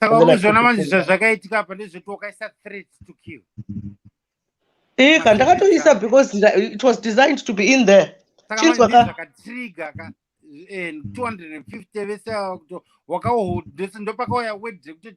hostage. But ndikukudza kuti ndakapika phone, handisikuudza kuti ndakangana, handisikuudza kuti handizive zvakaitika, ndikukudza kuti ndakapika phone and I did it. Kuti ndiise threat iyo, sekuri mireka muzotaura zvamuri kutaura zvinomeka sense, yeah. Pandikangoisa nezvinhu zvainzwi kwana naoperator anditika but ndasandapedza kakutira kuti muzonasouya muchinatsotaura zvese. Saka ndaisa kathreat kaka kamuri kutaura ka, sekuri pandakangoisa phone pasika, imbwa dzakauya dzichihukura motikari, munose zvimotikari zvemapurisa zve zvinoita kunge zvimakokorochi, zvakauya zviri 10 zvichisaura munda nembwa. Mva ndavabatira phone ndikati back off, imi vakaita back off, wena ndikati back off, vakaita idakirwa zvaku ndichiseka, alright. But the truth is that inini ndanga ndisiri kupenga, pandaitozviziva ndikaregedza kuita zvinhu izvi, apa hapana mapepa, bheta kutoenda kujeri ndigadziriwe mapepa angu nevana. Saka would we say kuti kupenga? If I didn't do that, then I wouldn't be in the system ndichimonitwa, because vanotya kuti inodzokorodzwa iyo armed siege. Saka would you say kuti kupenga? Ipapo, if you're asking me, I would say zvanga zvineka upenga, because yoga nekungwara kwako kaita nditika, nekungwara kwako kaita nekuziya kwako konta mutema nditi. Handina kuti ndakangwara, handipedzi kutaura handiti. Iwe ngochifana ngochiziva kuti chika kana uri munhu ada kutsvaga mapepa ka, izvozvozvo zvema-threats to kill netumhosva twemapurisa ka, zvinokudiscredita pamapepa ako. But it credited me. I don't know what you're talking about. It credited me. You see? Zvekuti zvakakredita izvo zvena ndichaziva zvangu, but ndoziva kuti zvinodiscredita munyika. Kuvana vacho vane ma-British passport, vane ma-British certificate, cannot British passport, because British passport doesn't mean you're British. Can only British certificate, that means you're British. Okay? At the end of the day, I don't regret what I did. Yeah, I was purely acting, and I used the same acting, the same public relations I studied, and everything else. Of course, that was extreme. But the truth is, what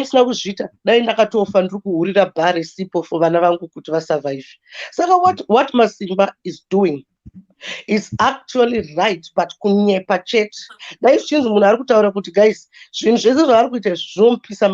that's a fact, whether we like it or not.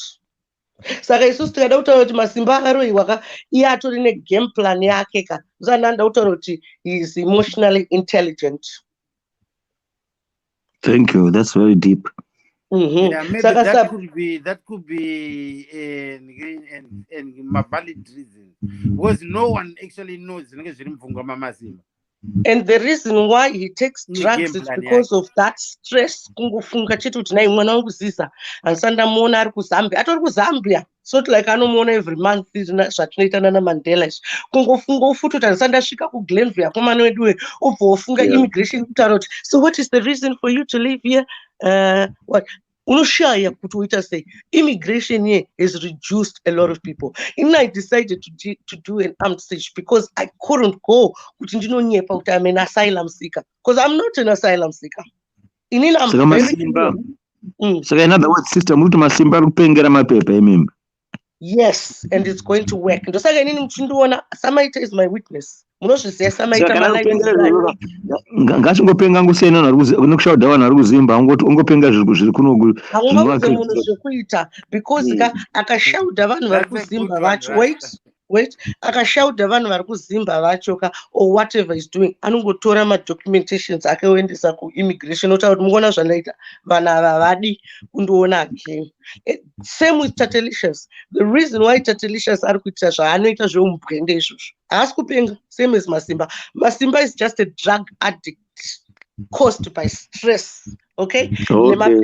Same as Tatalicious. Mukamona achitukana nevarungu zvezvo achitukana nemaneighbors ake, ari kutobuild aka portfolio kake kuitira kuti immigration inobva itaura zveshuwa iwe hausi kudikwa kunikwa kwako because hauna kupengereka kwaunge uchita kweso. Saka we need to be careful. Mbavha chaidzo nevanhu vanopenga. Inini utaura chokwadi most probably ndandiri mbavha more. Ndichitoseka ndosaka ndakapinda neuprophetess because ndaida kuziva futi kuti what is a prophetess. Saka rasta pandakaita ipapo 3 days ndakazovaudza kuti guys ndichinyepa handina gani ndine banana. You understand? Ndikati you can come in. If I didn't say come in, they wouldn't have come in. Trust me. Yeah, my helicopters, I can actually do it in real life. This serious footy, but I'm just a peaceful person. Saka inini pandakaenda sa prophetess. Vakandindisa kustock sikase Samaita. Ndaenda ikoko ndikati shit. Ndaifunga kuti vanhu vachangonzwirawo tsitsi or whatever, but I didn't care. Ubva wandiendesa ku mental home. Apa ndiri kuti I'm a prophetess. Yeah. Mana anotaura nerimwe benzi, mana ati iwe brother Chris, hamusi kuona zvavari kuita munyika izvi vanga zviri kutaura Masimba, hamusi kuona kukanganisa kuri kuita nyika here and everything chichi zvana brother Chris. Manje sister, mukada kutanga kuchinja zvinhu pana pamunobayiwa Jackson. Ndakabva ndanyarara pandakaienda kunoiswa iyo consultation nemapsychiatrist acho, ndikati guys taura choona ndichingonyepa. I was just pretending. Ndakawacha imwe movie and I did it, but ndaida ngogadzirisa mapepa. Before 30 minutes, mapurisa akauya, vaiuya vari 10 zvimotikari zvacho, vakauya kuzondipika ubva vandikanda mujere. And dai ndakataura kuti I was a prophetess, ndaibayiwa futi Jackson, because they don't believe zvana Jesus is nezvemaprophetism izvi. They just believe what they see. And I think it's, if Africans pick up on that, believe in what you see. Don't tell me kuti munhu akaitwa runyoka iwe usipo. I disagree.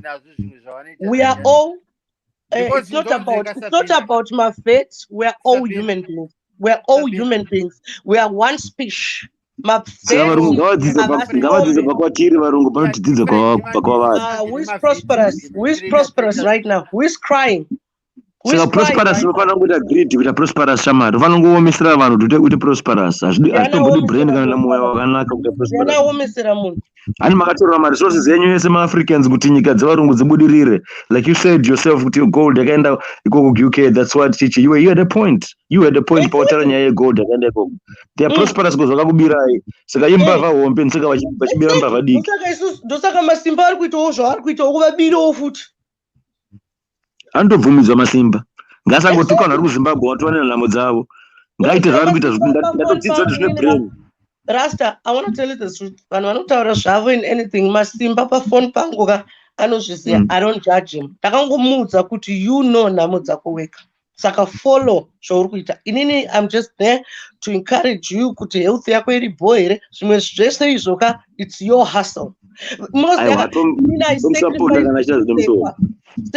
I sacrificed kusekwa inini kuti mapepa afambe. Ndakasekwa ndikabuda manewspaper kunana nehanda vachiseka Sabina, but vana nehanda radio vacho ndiwo ma-asylum seekers. Hasana mbonzwa kuti vaenda kuZimbabwe vana Landscoma bai, but vakandinyora inini. I was more like Hope of 2008. All right? But maZimbabweans akatondonyora achitondiseka. Murikunzwa? But who is crying today? Instead ekutoti vatomhanya kuembassy voyo kuzondiona kujeri vobvunza kuti chii chiri kuitika. 2008 dai vanhu vakandijoina a few people, trust me, dai 2020 maZimbabweans asina problem. But ezvinezvi ndaakudya munofunga kuti I can't go back to the anger I had.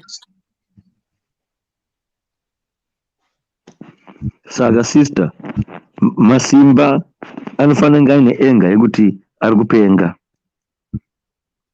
Havanenge akatsamwa zvizi ari kutopenga. Kuti ndikupengerei? Mukugumbuka kwake uko dzoka kuti normal kufikisa zvinhu zvese because magepa ariko hobho kunoko. This is the reason why mawere vachiwirirana. They are both victims of Zimbabwe. So am I. Zvangu hangu ndazosova. But initso zvandikutaura kuti dai vanhu vasinganyepe. Imagine Masimba dai akaita video achitaura Zimbabwe life matters. This guy, we were working together and he went astray. We were focused on Zimbabwe life matters. We were focused on what he was doing. I was telling him to inbox, go and tell people, Kuti, listen, I'm a Zimbabwean. I come from IT background, educated. The truth is that immigration rocket kusaiduku. You can't tell anyone because unotongo sorrow too. But Masimba we are just absolutely out. This is out normal. This is where he lost credit with the people because he was not listening to his chief advisor. Sorry, Sekuru Banda. I know you wanted to get the credit to Makaroya Masimba. There's nothing like that whatsoever. And how come my words are Sekuru Banda and I don't Masimba? Sekuru Banda. Vanoroya. Apana munhu anoroya. Munhu anoroya chete is God. And God is karma. Munhu anoroya munhu anokuisira mushonga muchikafu. Ndikayamba kunisekuru samaita pandokubikira ipapo ndoti. Sister Sabina, I'm happy you said that. I've got a question for you. How come my words akataurwa na Sekuru Banda ndiwega rungo exhibit na Mkoma Masimba, even though Mkoma Masimba claims to have defeated Sekuru Banda? Zvakanza achazinga achita ndo zvega zvaakungoita. Okay, well, the question don't go further because do kangano. Okay, how comes Sekuru Banda? Because it's solving your ego. Maybe that's what your eyes want to see. But when I look at it, digging deeper behind the science behind the body, I told you my withdrawals and my drugs because I gotta put my drugs are of his real situation. Saka pamnomona achipenga steric pipe anenge to withdraw from my drugs, but he has to hold that for at least 21 days. But some people can't, so they have to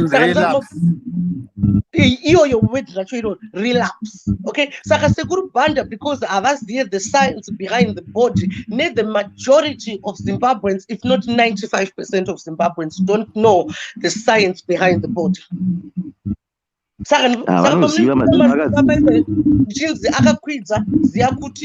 Withdrawal or relapse,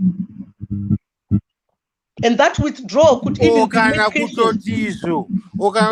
because kazhinji kachonaka madrugs fanga kana re A class ini nangu weed nokononge hep kana chira nyama drugs tsara nyama A class ini na think kuti vanhu vakawanda majority yachona anoisensa say escape and saka maybe whatever it is that is escaping chakambomilidhisa koko achi escape and pangu ndicho chinenge chichimuhonta izvo ndicho kachiri kumuhonta ichocho chinonzi chi-immigration chipere chigoblin.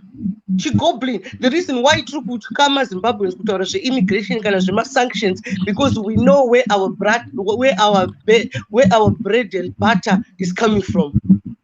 Inini I can talk about it because immigration inotozviziva kuti inini navo takatomakana. Simple. And I don't sugarcoat my words when it comes to immigration or police in the United Kingdom. So I can come live Taura. The reason why I was not doing my live, Sekuru Senior, Sekuru Samaita, you know, put my Simba Paita my lives. I could have easily come to shita my lives. Na Masimba chita life again, chita life young. Then see, I was the first person who could say him with Masimba na mapepa. Raymond Makunde, Akataro Sabina, Anna Sabina, sorry, Raymond. Akangoti, Masimba is got his papers, that Imi, Jindagambata Masimba. You were Rasta Okataura foot with Masimba in my paper. Do you remember?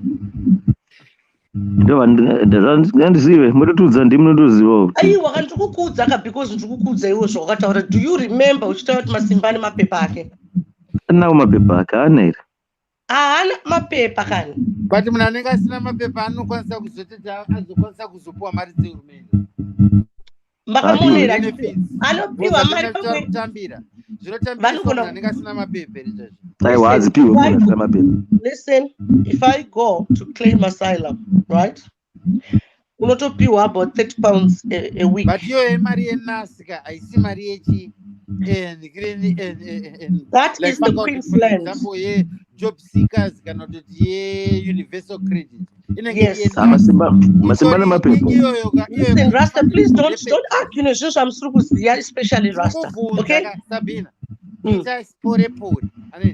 Wakaita loud wakavhara wakaita seka we are not going to learn anything.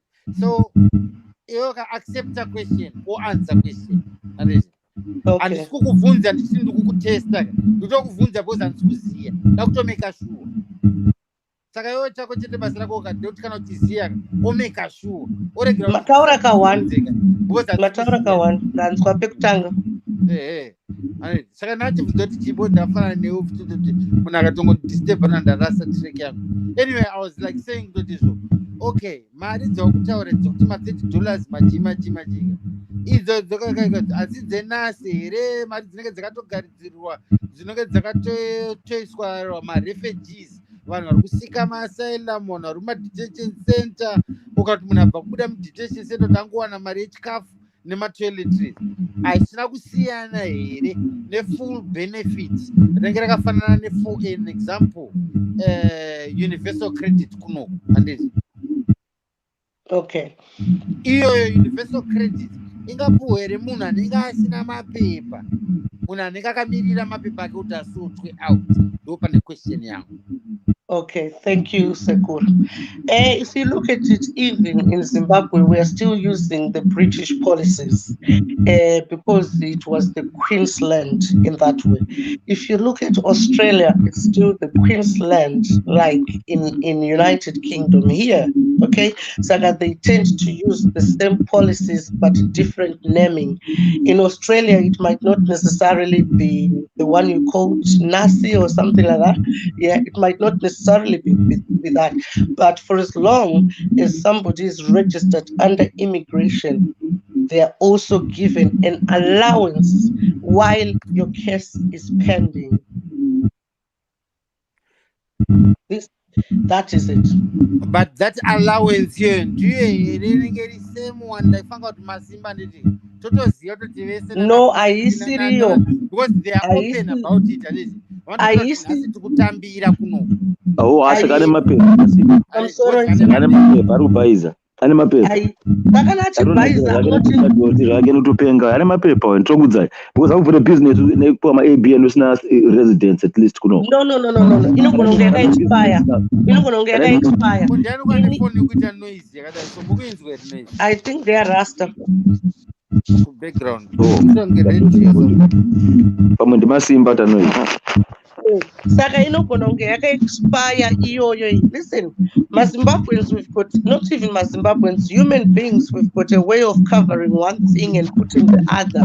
But aunganyepere the forensic scientist kana kuti forensic because ukamedha munhu ukada kutaura kuti adona akafa ma-experts anongouye ongotarisa ubva ongokudza and I'm one of those. That's all. Okay, my expert. How come my experts are failing to see kuti this person ane mapepa but akutopenga anowana basa kapuwa basa izvo, so anything chanoda government inomupa kunoko, but akutopenga. I'm an expert wekuti ndinoti munhu uyu haasi kupenga, saka what is the problem? Akamboenda here kana ane mapepa akamboenda here kuSouth Africa. Aiwa Rasta volume apa mwainakirwa neupenyu kuno kuti alambofunga kuenda Masimba anenge okay. Bosi verenga ichati iriko. Presa pana chat hapo. Saka ndikufunga kuti maybe is about. Oh, pane ma message apinda. Plus star 5 manje zvinezva. Oh, ndina signor na Zimbabwe coach. Yes. Yeah, please just get into live after. Anopinda after, yeah. But I think he's just joined star 5. Mwa munhu wechi5 ari kupana padera. Because I can't see no name. Signor wapinde. Masimba mimi Rasta na Sabina. Who's the fifth? Oh, signor hapo. Pane message yapinda kapana hapo ya signor na 2 minutes ago. Ndivyo. Vanopinda show. Vanenge vabuda. Saka Rasta maiona, like I said, my expect akauya uchinyepa kuti wauraya hauna kuuraya munhu wauraya ka expect ka anoona neziso rakasiyana neni risina kusada forensic. I agree with you, my sister. Inini chokwadi ka sekusa maita ndakaita mapepa angu February ka kutaura chokwadi March ndaidonge ndiri paSpain kana paSouth Africa ndozongoenda hangu paZimbabwe because pandakaenda 2018 ka mapepa angu anga asati solid, you see. And muna February pandakapiwa mapepa ndaida kutoenda like next month, and then coronavirus yobva yarova. Saka when was imimi Masimba kwake, even if akapiwa asylum papers kuti aite mabenefits amukuta kuti ane mapepa kwake kusada kunoona sisimele here kuSouth Africa. But in the photo to illegal immigrant angabona samuswa chitafaka zvita Masimba zvifamba chiZimbabwe. Ko inini ndakaita sei so zvinodzoseresisa kumba because nokwa attract attention yakawanda kana mapepa kwasiripo. Aiwa kasi kana uchipinda nekupenga, but inini ndakaita sei unogogodzera kumapurisa Sabina pangosetwa nemapepa. Waenda kuendaita sei mapurisa uchinotsvaga vanhu vese mutemo uchiti unodai so paroad uchitaura nemapurisa kuti waitochinja road. Aiwa Masimba nemapepa. Kumwenakirwa zvake nekudya dhodhi nekuti zvimwe zvazvo kuti vanongoseka kuzimba. Rasta musataure zvinhu zvamusina kuona kana Rasta. Kuti mutaure zvinhu zvamaona ndidzo nyaya dzenyu. Antonakirwa nekufara kwedu. Kufara kwenyu nemkwenyu muchitira aita zvazvo kupenga ndozvinomunakidza. Otherwise I think ane mapepa. Maybe I'm wrong, but I think make yourself comfortable. Make yourself comfortable. Kuita ndekubva nemapepa sister. Ukudo kufarisa kubva mapepa. Naiko noise iri kubva kupi kwenda ndakuisa pamute ndudzei kana kuti iri kubva kwandiri. Inenge mukoma Masimba. Ibva kwauri Sabina. Nyangwe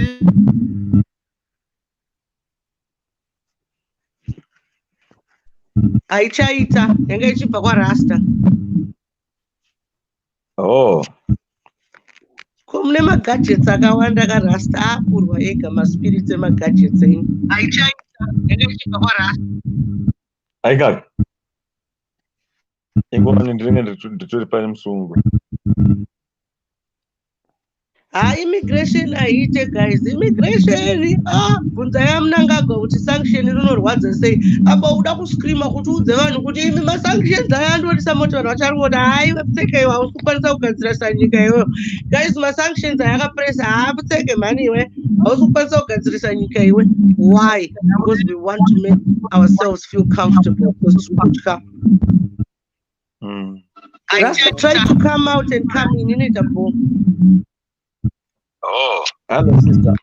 Mune magadgets akawanda kaRasta ega maspirits emagadgets enyu.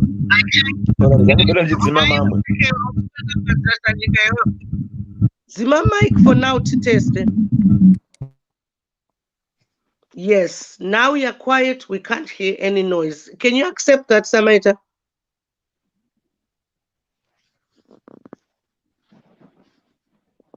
Masimba, are you there? Yep, I'm here. Yeah, Saka, it's Rasta. Samaita, are you there?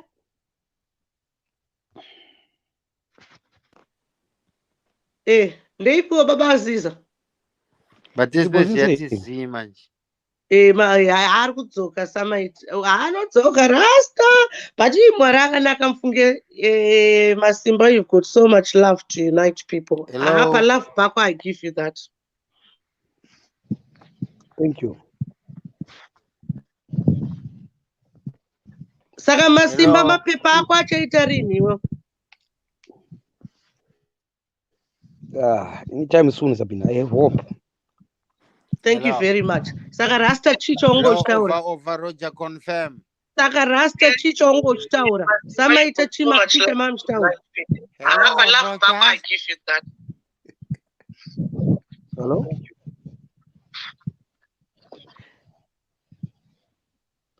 Ndisamaita ndisinyoro ka.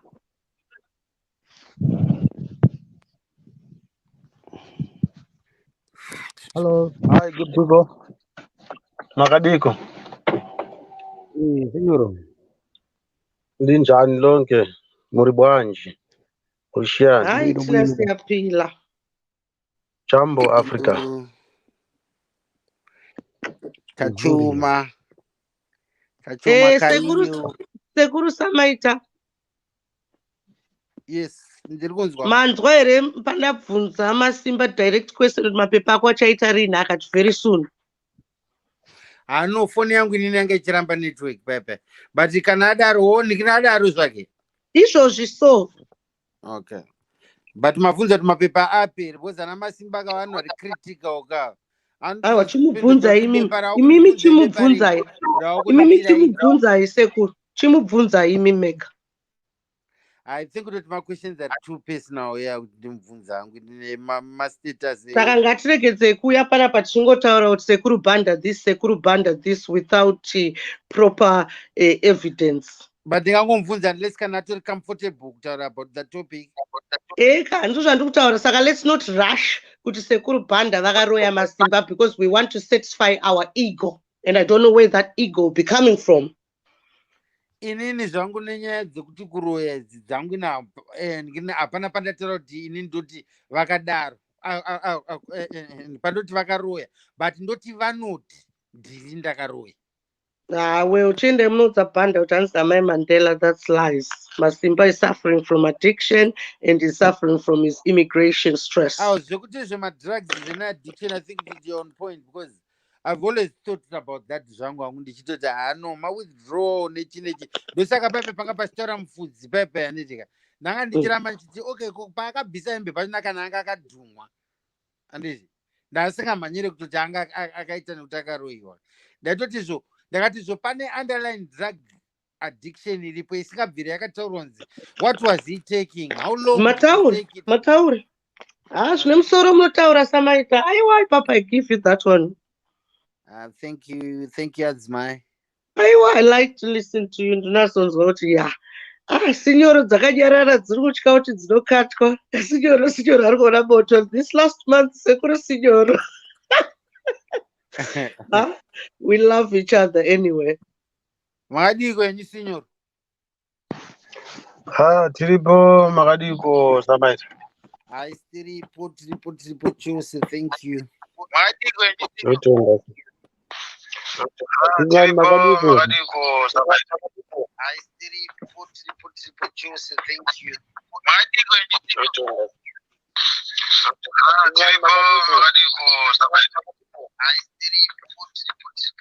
Masimba, I'm dropping for now because kune ma echo at me back.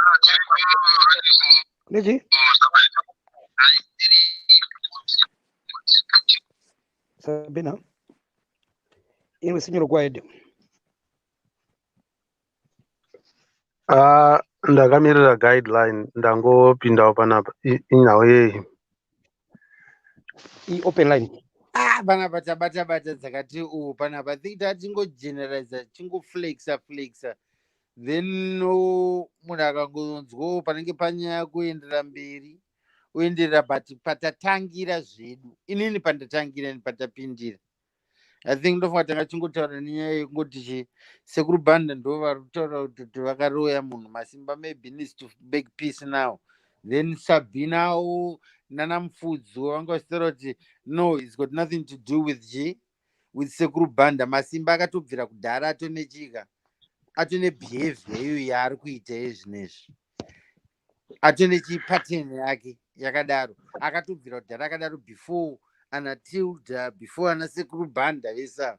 Saka then vanhu vanenge vakungotaurawo zvavaingoonawo vachingosimbisawo mafacts avo avari kuti mafacts, but ingori like an open floor. In short, Yeah, kana tara on that one, sekuru nemese makateerera Masimba recalls nchiti ndoda kutaura newe nemukoma wako nehanzvadzi yako Sabina neshamwari yako Tendesi.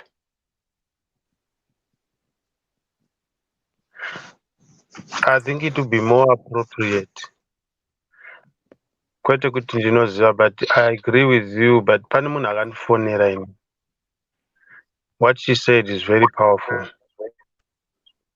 And again, I was sort of surprised and relieved at the same time, hearing it coming from Masimba. Ndikatokomenta hamene kuti acharangarira nditi no, handunoona Masimba paunenge uri nani iwe uchimboyeuka zvimwe zvinhu zvauri kutaura izvi izvozvo, because it coincided with what this lady said. Simply that akanditi sinyoro, nemo vanhu vakuru makutadza kunzwisisa kuti chii chiri kuitika, because pane pakapisa nyaya iyi, pakasvaudwawo mawere, pakauya mvenge group ikaita zvayakaita, ndopavakauya musunguma yavo, pakati pavakukangamwa kuti chii changa chiitika all along. Vanhu vakatukana naMasimba mungavaverenga mukavapedza here? Muri kukangamwa here kuti Masimba has been provoking vanhu vakawanda? At that juncture, mai vavo havana kutaura anything about herself. But guess what? She spoke about Manyoni. Akati unofunga kuti sinyora imimi mamu mukuru nende muri munhu wechivanhu unoziziva. Manyoni uyauya akaabuswa nemajamaican,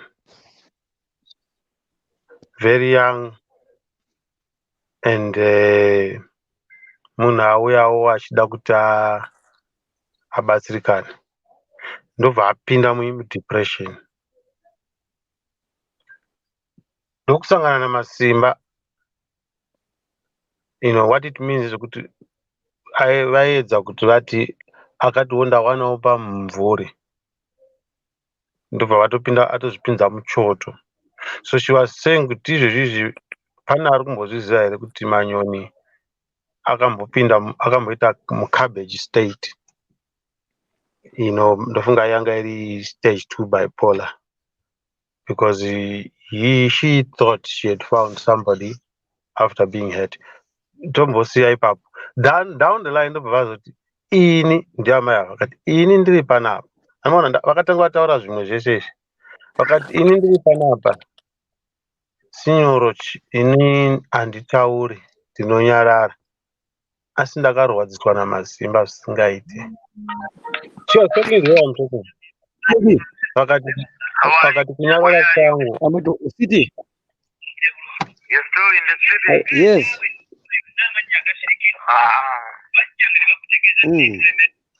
Come to St. Albans. Okay, I'll call you back soon. I'll call you soon. Okay.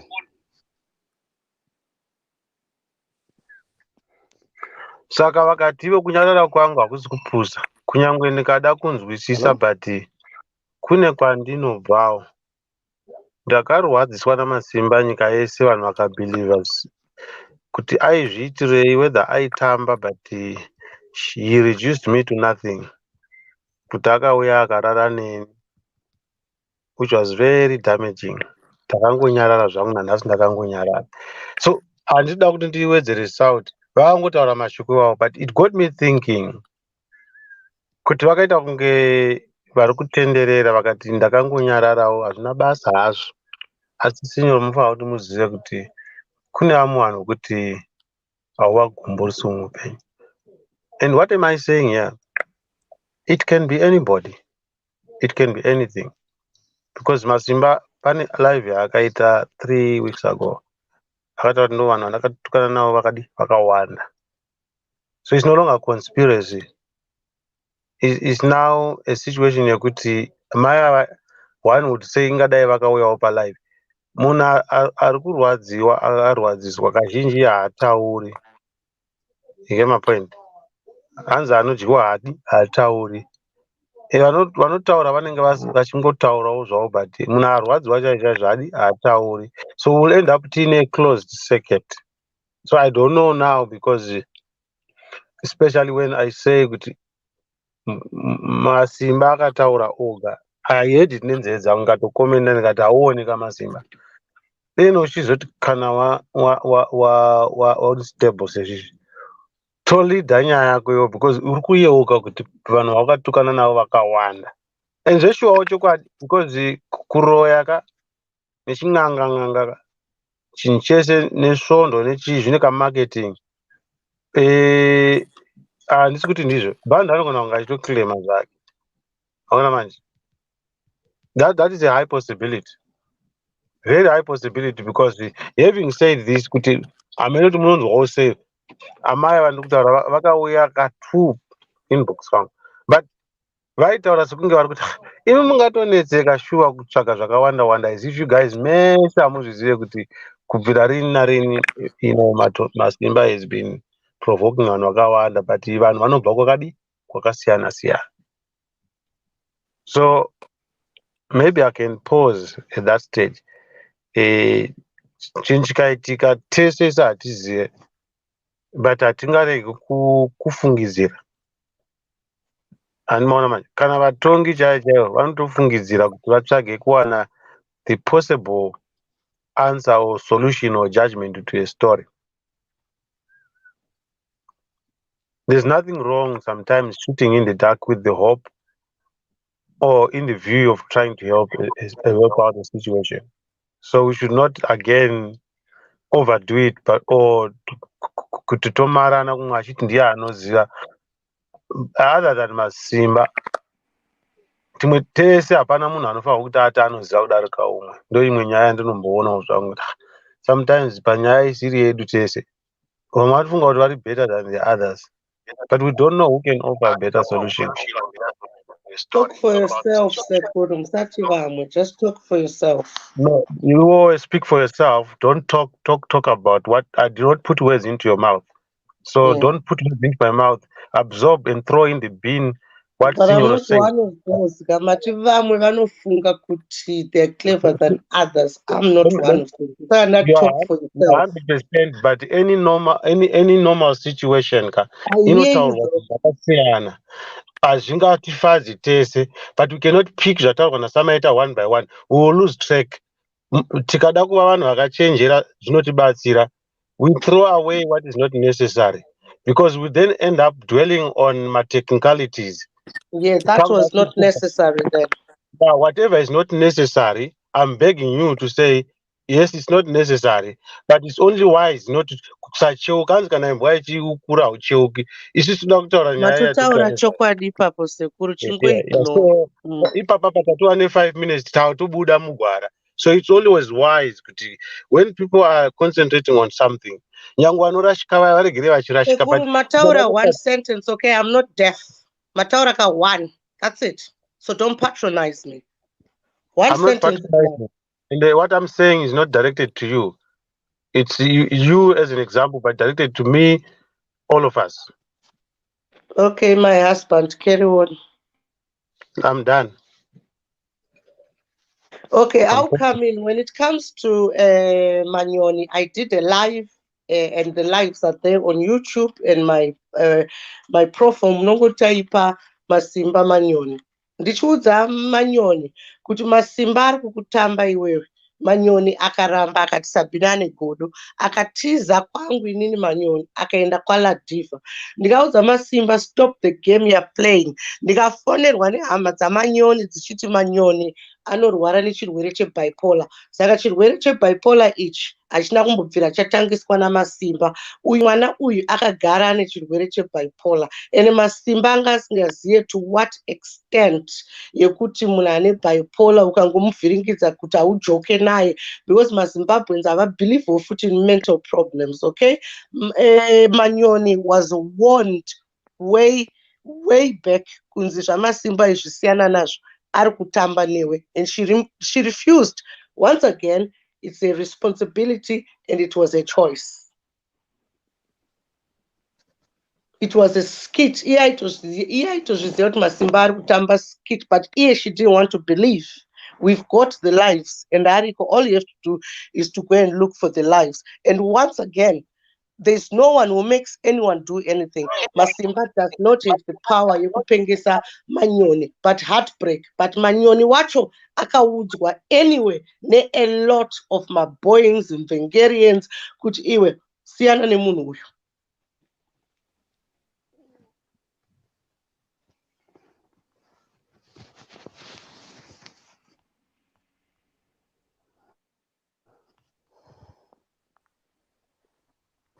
Ndapedza.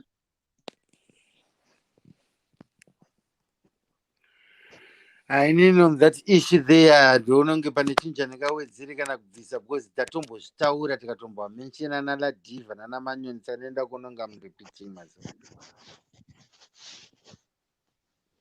Takungoteerera manje zvine zvamuda kukonzera mukutoti.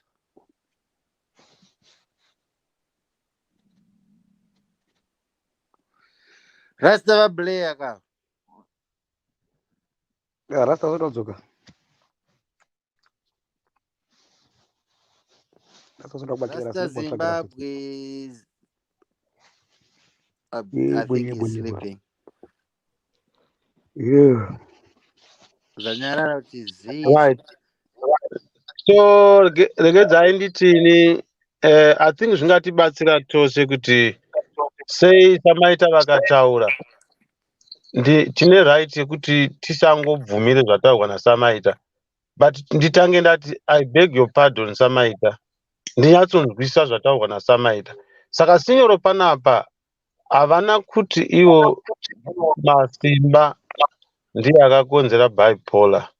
Vari kutaura narrative yekuti Manyoni, according to amai ava, mafungiro avo, maziviro avo, Manyoni was abused nemujamaican. Ndofunga ndazvitaura zviri very clear. Saka ndobva zvaita zvazvakaita. And then she tried to, okay, zvinowanikwa. Ndokusangana naMasimba akati haiwa ndazowana chi?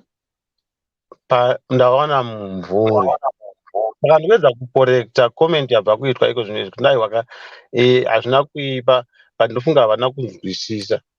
And again, even though hapana anoziva, what I know is what I know in terms of bipolar and all that, because I was married to someone on a bipolar. So it's a long debatable subject where it goes a very long way, maybe mwana achiri mudiki, but it goes back kusachema kana kushungurudzika. Unosangana nemunhu vazhinji vari kungofambawo zvavo. Saka the issue is not about kuti who caused what caused what. Inini hashtag yangu ndeyekuti ini ndakaribata shoko iroro rakandivhura foni yangu inini hanchanzwa rakandivhura maziso iroro rekuti chokwadi vakachazomubvunza kuti mese shuwa makanganwa here. So the hashtag ndeyekuti iyo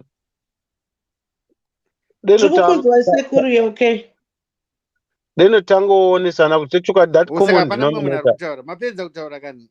Aiwa ndisinyora ari kutaura. Budai mudzoke. Yeah.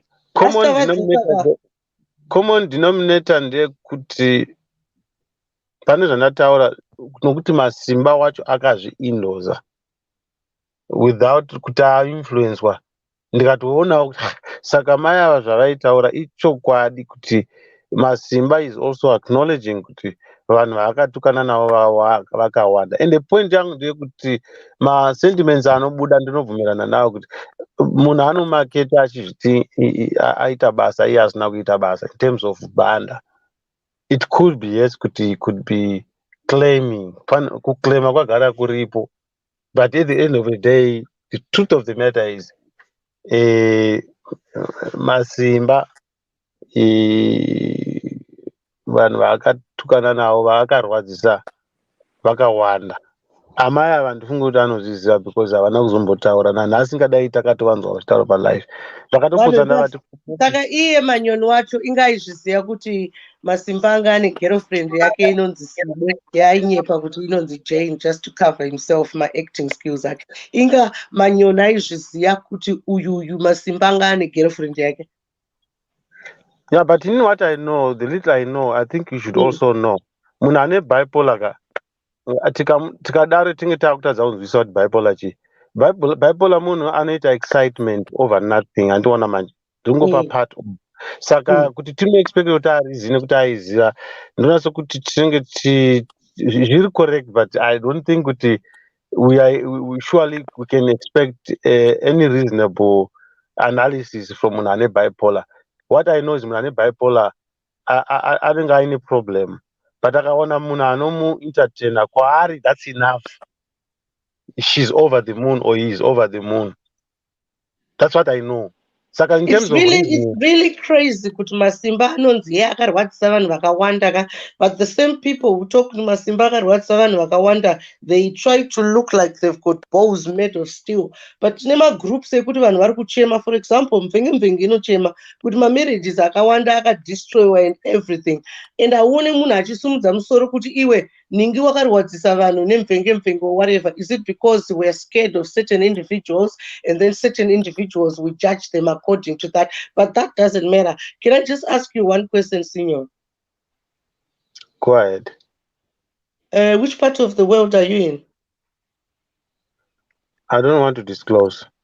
Okay. Are you a permanent resident where you are, or you're an asylum seeker, or your immigration status is pending?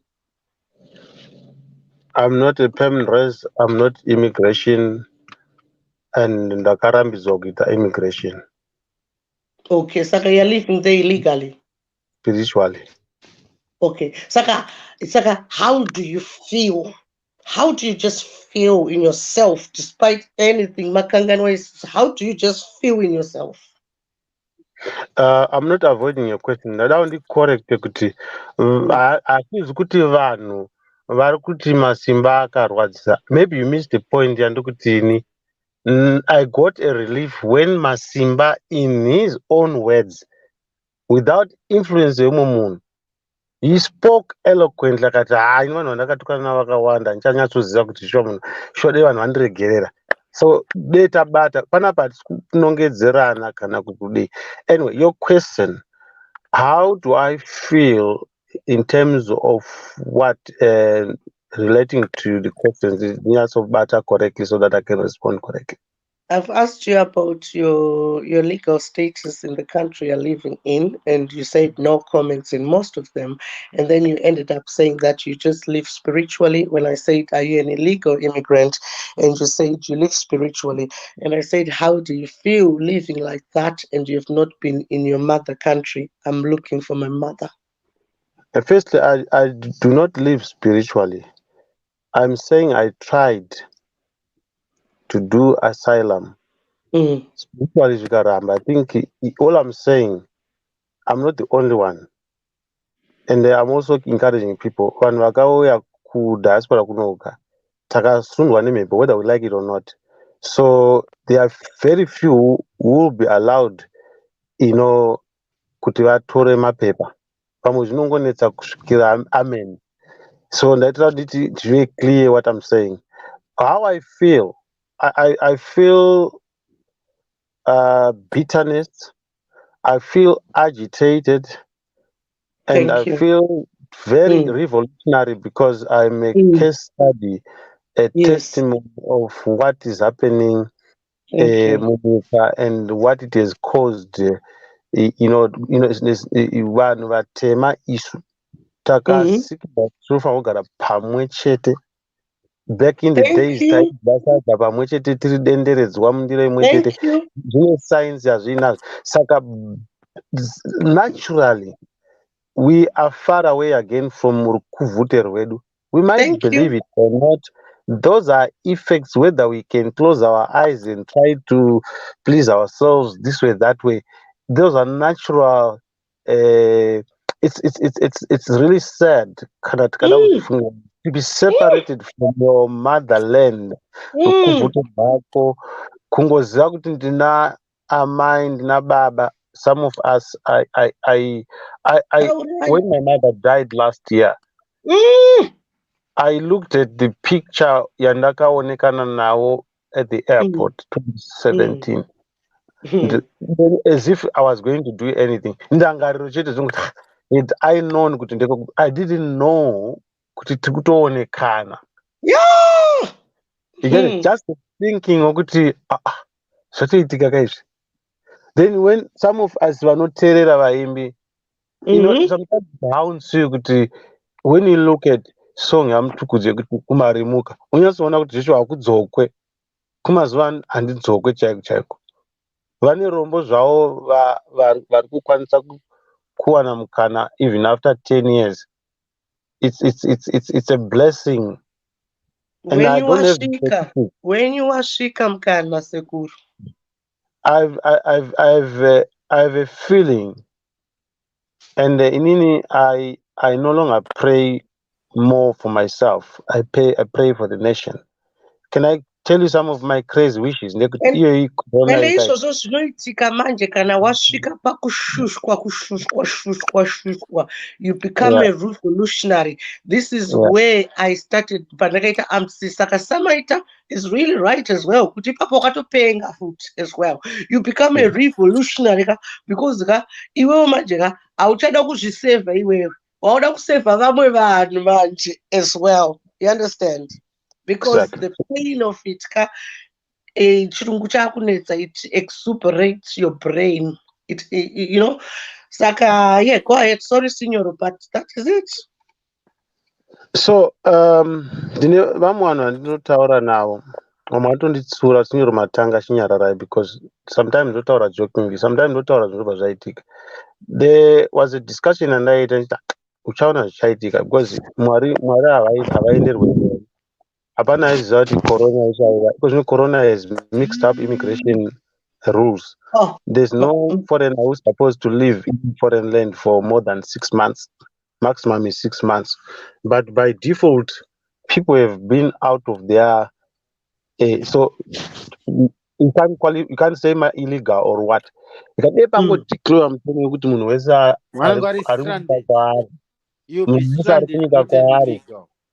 munhu wese ari kunyika kwaari uye angonaturalizwa. And it's one of my prayers, and I feel it can happen. It can happen. And all I'm saying is I'm responding to your question, how I feel, because there's one thing to feel, it's another to say, what can I do? You know, when you're really concerned about the situation, unogona kutopedza zuva rese uchinetseka wandoita sei. Vamwe vanhu vanotogona kutokubvunza kuti zvinongagonetseka ucharamba uchipenya musoro, hauna zvaunogona kuita. I'm just trying to put the to expose the depth. What you're saying is the heart of the story, Sekuru. It's the heart of the story. This is what I've been waiting for 2 months. But going back to this is not a joke. Ndazvitaura 2017 in one of my lives ngati paZim culture panapa pachataurwa zvinonakidza, zvinochemedza. Ndikati izvozvi kutaura kwatiri kuita pano mumwe munhu ari kutofa ari ega. Guess what? Joshua paintowa nesituation yakanga yakatodaro. Amwe amai vakachema ndikaudzwa kunzi mabata-bata vamwe amai. She was pregnant. She tried to abscond. Baba vake vanga vafa. She was very close to the dead. Saka she is in Canada. So she wanted to go kunochema baba vake. System ikamuramidza because you know my systems ekunoka munongoziva. Saka vachitonzi, so it was an eye opener ezvatinoziva kuti patakamira panapa takaita kunge vanhu vakaenda kuhondo. Vanhu vakaenda kuhondo vakaoneka kuti hatichaonana zvakare. I know it's difficult, but I think, if we could think deep, even deeper, kuvanhu vari vasati vauya, paunoonekana nehama, ibvai maonekana sekutanga tichaonana kana Mwari vachida. But I know we always avoid such things, but that is the reality. When you don't do that, ndatozvitaura kuti inini I didn't do that, but I regret kuti dei ndakazviita. There's nothing wrong in doing it mozoonana, but 99% chances are we are all regretting kuti hatichadzoka mai manje, hatichadai, afamba adi apota. It's a very sad I keep it development. simple, Sekuru. I keep it simple. My mother died 2011, and my mother, all she ever wanted was Vasukuru. I gave it to Vasukuru. Ndichingoti Mwari, chingondipaiwo mapepa quick. Ndikangomhanya paZimbabwe apa. Amai vakangobata Vasukuru. Aiwa, zvinhu zvese zvaarit, 2011, ndakatozoona mapepa 2020. I want to make this clear. And I'm not going to sugarcoat my words, okay? I told the English immigration government, and I said, you killed my mother because you didn't give me these papers when I needed them. The way you've given me these papers, it's too late. And Zimbabwean government as well killed my mother because at the end of the day, if I was in Zimbabwe, pamutaitogara Mount Pleasant, tichitoita tumabasa twedu tichinoshandawo sema-personal trainer paka-local gym, tine kaNissan kedu nemhuri yedu nevarume vedu tichitogarawo ikoko tichiona vabereki vedu. And my relatives killed my mother because amai angu akafa nechirwere che-850 US. And I was put in prison. I was in prison because of my immigration problems as well, which will affect your personal life. Saka vanhu 3 vakauraya amai angu. The Zimbabwean government, Amadzangu, and the English government. Katopedza so. You know what? I concur. I've been through the same situation. I mean, in that predicament. What I omitted nezvekuti mupfungwa dzangu zvandataura zvekunaturalize. I was surprised. Tanga takutaura this lady ndakati sinyo rasi maizvi anozvichaitika. Panaita 2 weeks, the president Donald Trump akabva ataura pane issue yanga ichinetsa. It went through the courts yekuti ma-students anga akuda kudepotwa nenyaya yekuti now education is online, they should go back to their countries. So now they got wow. So when she was talking to me, because it's now a court judgment, so it may follow that a president can follow that you cannot just deport people because it's a natural cause. Now, going back to what you've just said, it's true. When you're in a situation in Atarwa, I'm in that situation, and I really mean it. And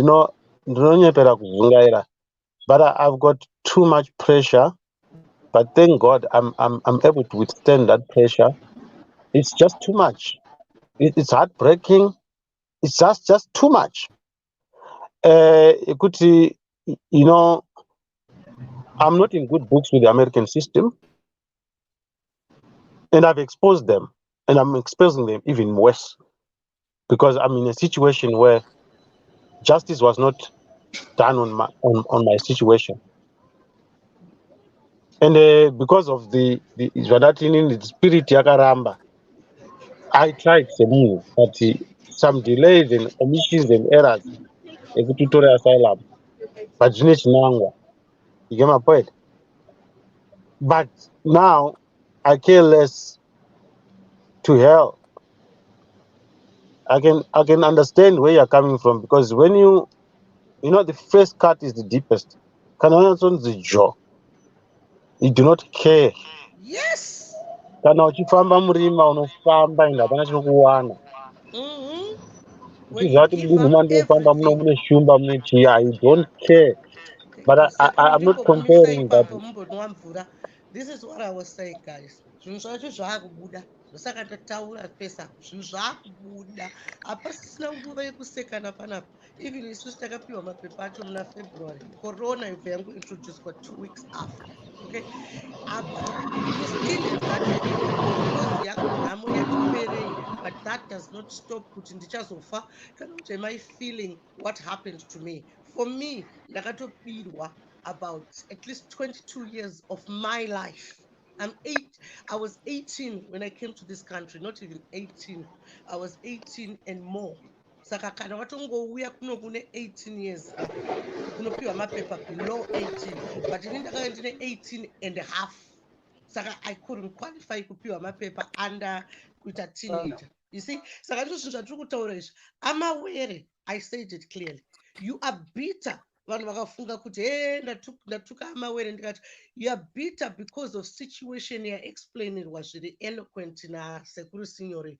Unopedzisira wabitter, unopedzisira waane revolutionary. Saka instead yekurova imbwa takaviga mupini, just imagine amawere vakaita video yavo vongotaura the side effects of being a Zimbabwean. Masimbo ito video yakachitaura nyaya yake zvaaita kuZimbabwe, Sabina. IT, mira Sabina and Samaita and Signoro, mavideo iwayo oita viral. Ngatiregedze kuda kunyeperana vana masimba panapa, iyo nyaya yacho iri apo, iyo yatiri kuona iyo. Go ahead, Babasisa. Wati iwewe Sabina, wakabirwa 22 years of your life. Wakabirwa nani 22 years of your life? Handina kutobirwa 22 years of my life. Inini ndindakatozviita kuuya in this country, but I was forced to come out of my country because I saw that there was no future for me, like what is happening in 2020. You were an economy migrant. Those are called economy migrants. And let me tell you something, economy migrants, they're not even looked at. But I personally think I got my papers through economy migrant, not asylum, because I made it clear. I made it very clear that gold rank. I was nasty as well, and I was saying, and this could have asylum and whatever. They got phoned Nelson Mandela. Na President Robert Mugabe. And this is exactly what Senior is saying, because he's upset with the American government for not giving back. The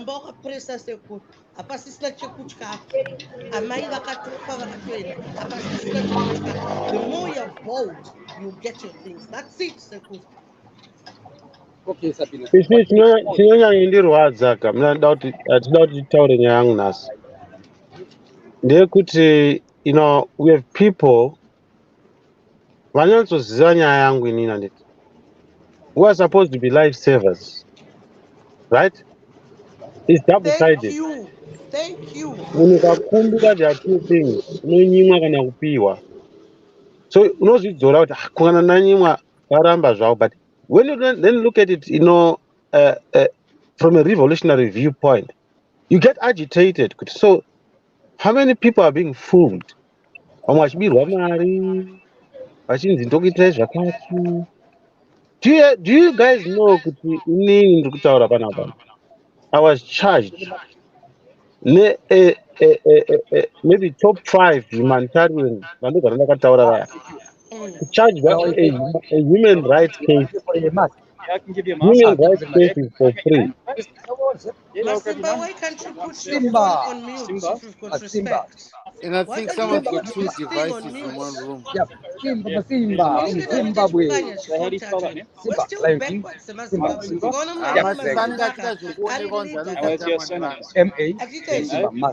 Sorry. That's like power. Thank God. What's your date of birth? 23? 11? 1983. Oh, play baby. Baby. Iro rakangoisa palive tichida kungotinzwa kuti rinotaura nevarume instead rekuti riise pamute toita carry on. Can you see disrespect yacho? Thank you very much, guys. Hapana here anogona kumualeta kuti anhu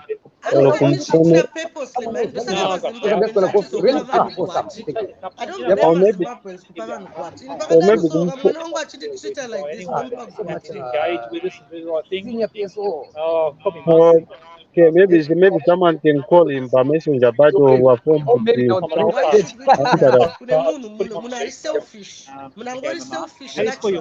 Masimba is Now, selfish. this one, He is Zimbabwe name, selfish. but date of birth is correct. On the sheet, put Chairuka. See? See? Yep. Yep. H H A A I I R R Nangoisa U pause. K Taramba tichitaura K A zvatiri kutaura. Chairuka. A for Alpha. K A. Yep. Bro, stay And big first name? man. Hey, I'm a big man. Roger, Hey, India. ndinzwe R ndichitaura.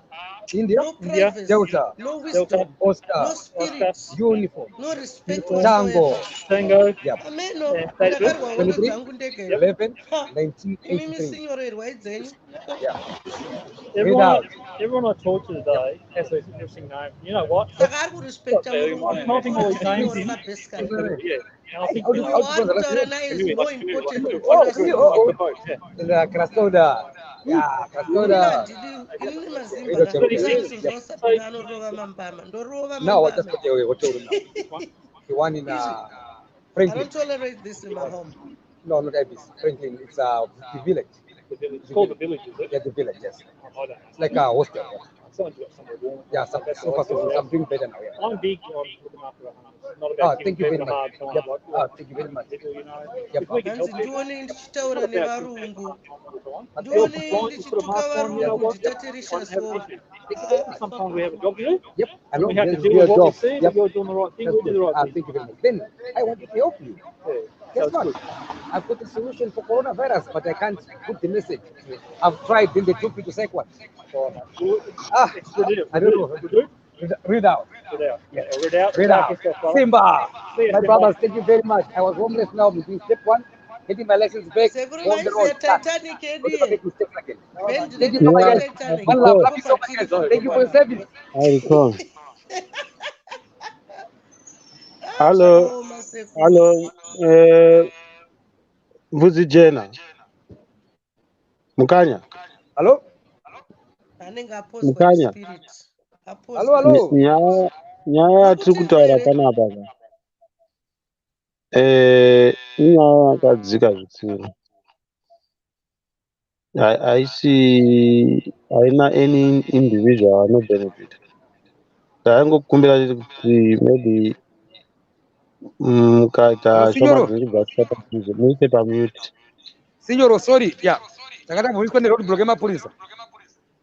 Yeah, mukaisa pamute zvingatibatsira tese. So anyway, I was saying kuti Signoro, now let me sorry. Signoro, I was so listening Akungopinda just like for that. hours and days. My I brother. was saying kuti What am I echo? ndikangotaura chete pasina examples a humanitarian case haibhadhariswi mari. Saka ndiri kuzvitaura kuti pasai nemunhu anobvunza kuti zviri kuitika here izvozvo. Many thousands of Zimbabweans into millions are being made to pay on humanitarian cases by fellow Zimbabweans. Ndiri kutara kutaura marwadzo azvinoita if you think deep of what is going Kana on pane asina among us. mapepa muuk please musanobhadhara mari iyoyo. Come to Sabina. Ini ndinokuitira immigration yako yese ndega. Usina lawyer. You don't even need that. Go ahead, sir. So now I'm talking from I'm a victim and survivor of human trafficking. I'm a victim and survivor of unscrupulous so-called good Samaritans who say takatanga kuya kudiaspora svikira kumba kwangu. I'm a victim and survivor. That's how I then ended up losing $62,000. I'm also a victim of my sympathizers, which would then make sense to people that I'm not hallucinating. Then it's only bitterness, but ndizo pwanyi zvinhu, but then ndakatopaka ipo paya kana ndikazanditaura kuti fake human rights activist. Ndeitoziva I'll be talking from what I went through. So I was also And that charged. bitterness, like you said, my sympathizers. It's as if they're going to sympathize with you for long, but no, maybe they just want to hear your story and make it to their own benefit. Saka havagari zvamatauro zvemazimbabweans amunotaura kuti vari kuchadha vanhu malawyers aya vana vacho vezimbabwe havana kana mari and Yeah. that humanitarian they're free, you see. So I want to tell you what happened in 2017.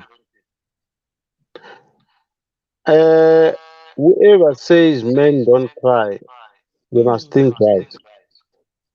I cried bitterly. But the young man I was sharing a room naye akati ko mudhara zvaita sei ngati suduruka chimbosuduruka panaye. But in my words I recall I was talking of saka what I'm going through is a reflection of what Vana Zimbabwe are going through. So now in short I was now not talking about my situation. My situation revealed something that I said to myself, I don't think vanhu vakawanda vanozviziva kuti vanhu as individuals they are going through hell kubva muheat vachipinda muchoto. Kuti ngati Mwari chido chenyu here kuti sure vana veZimbabwe vatambudzike to that extent.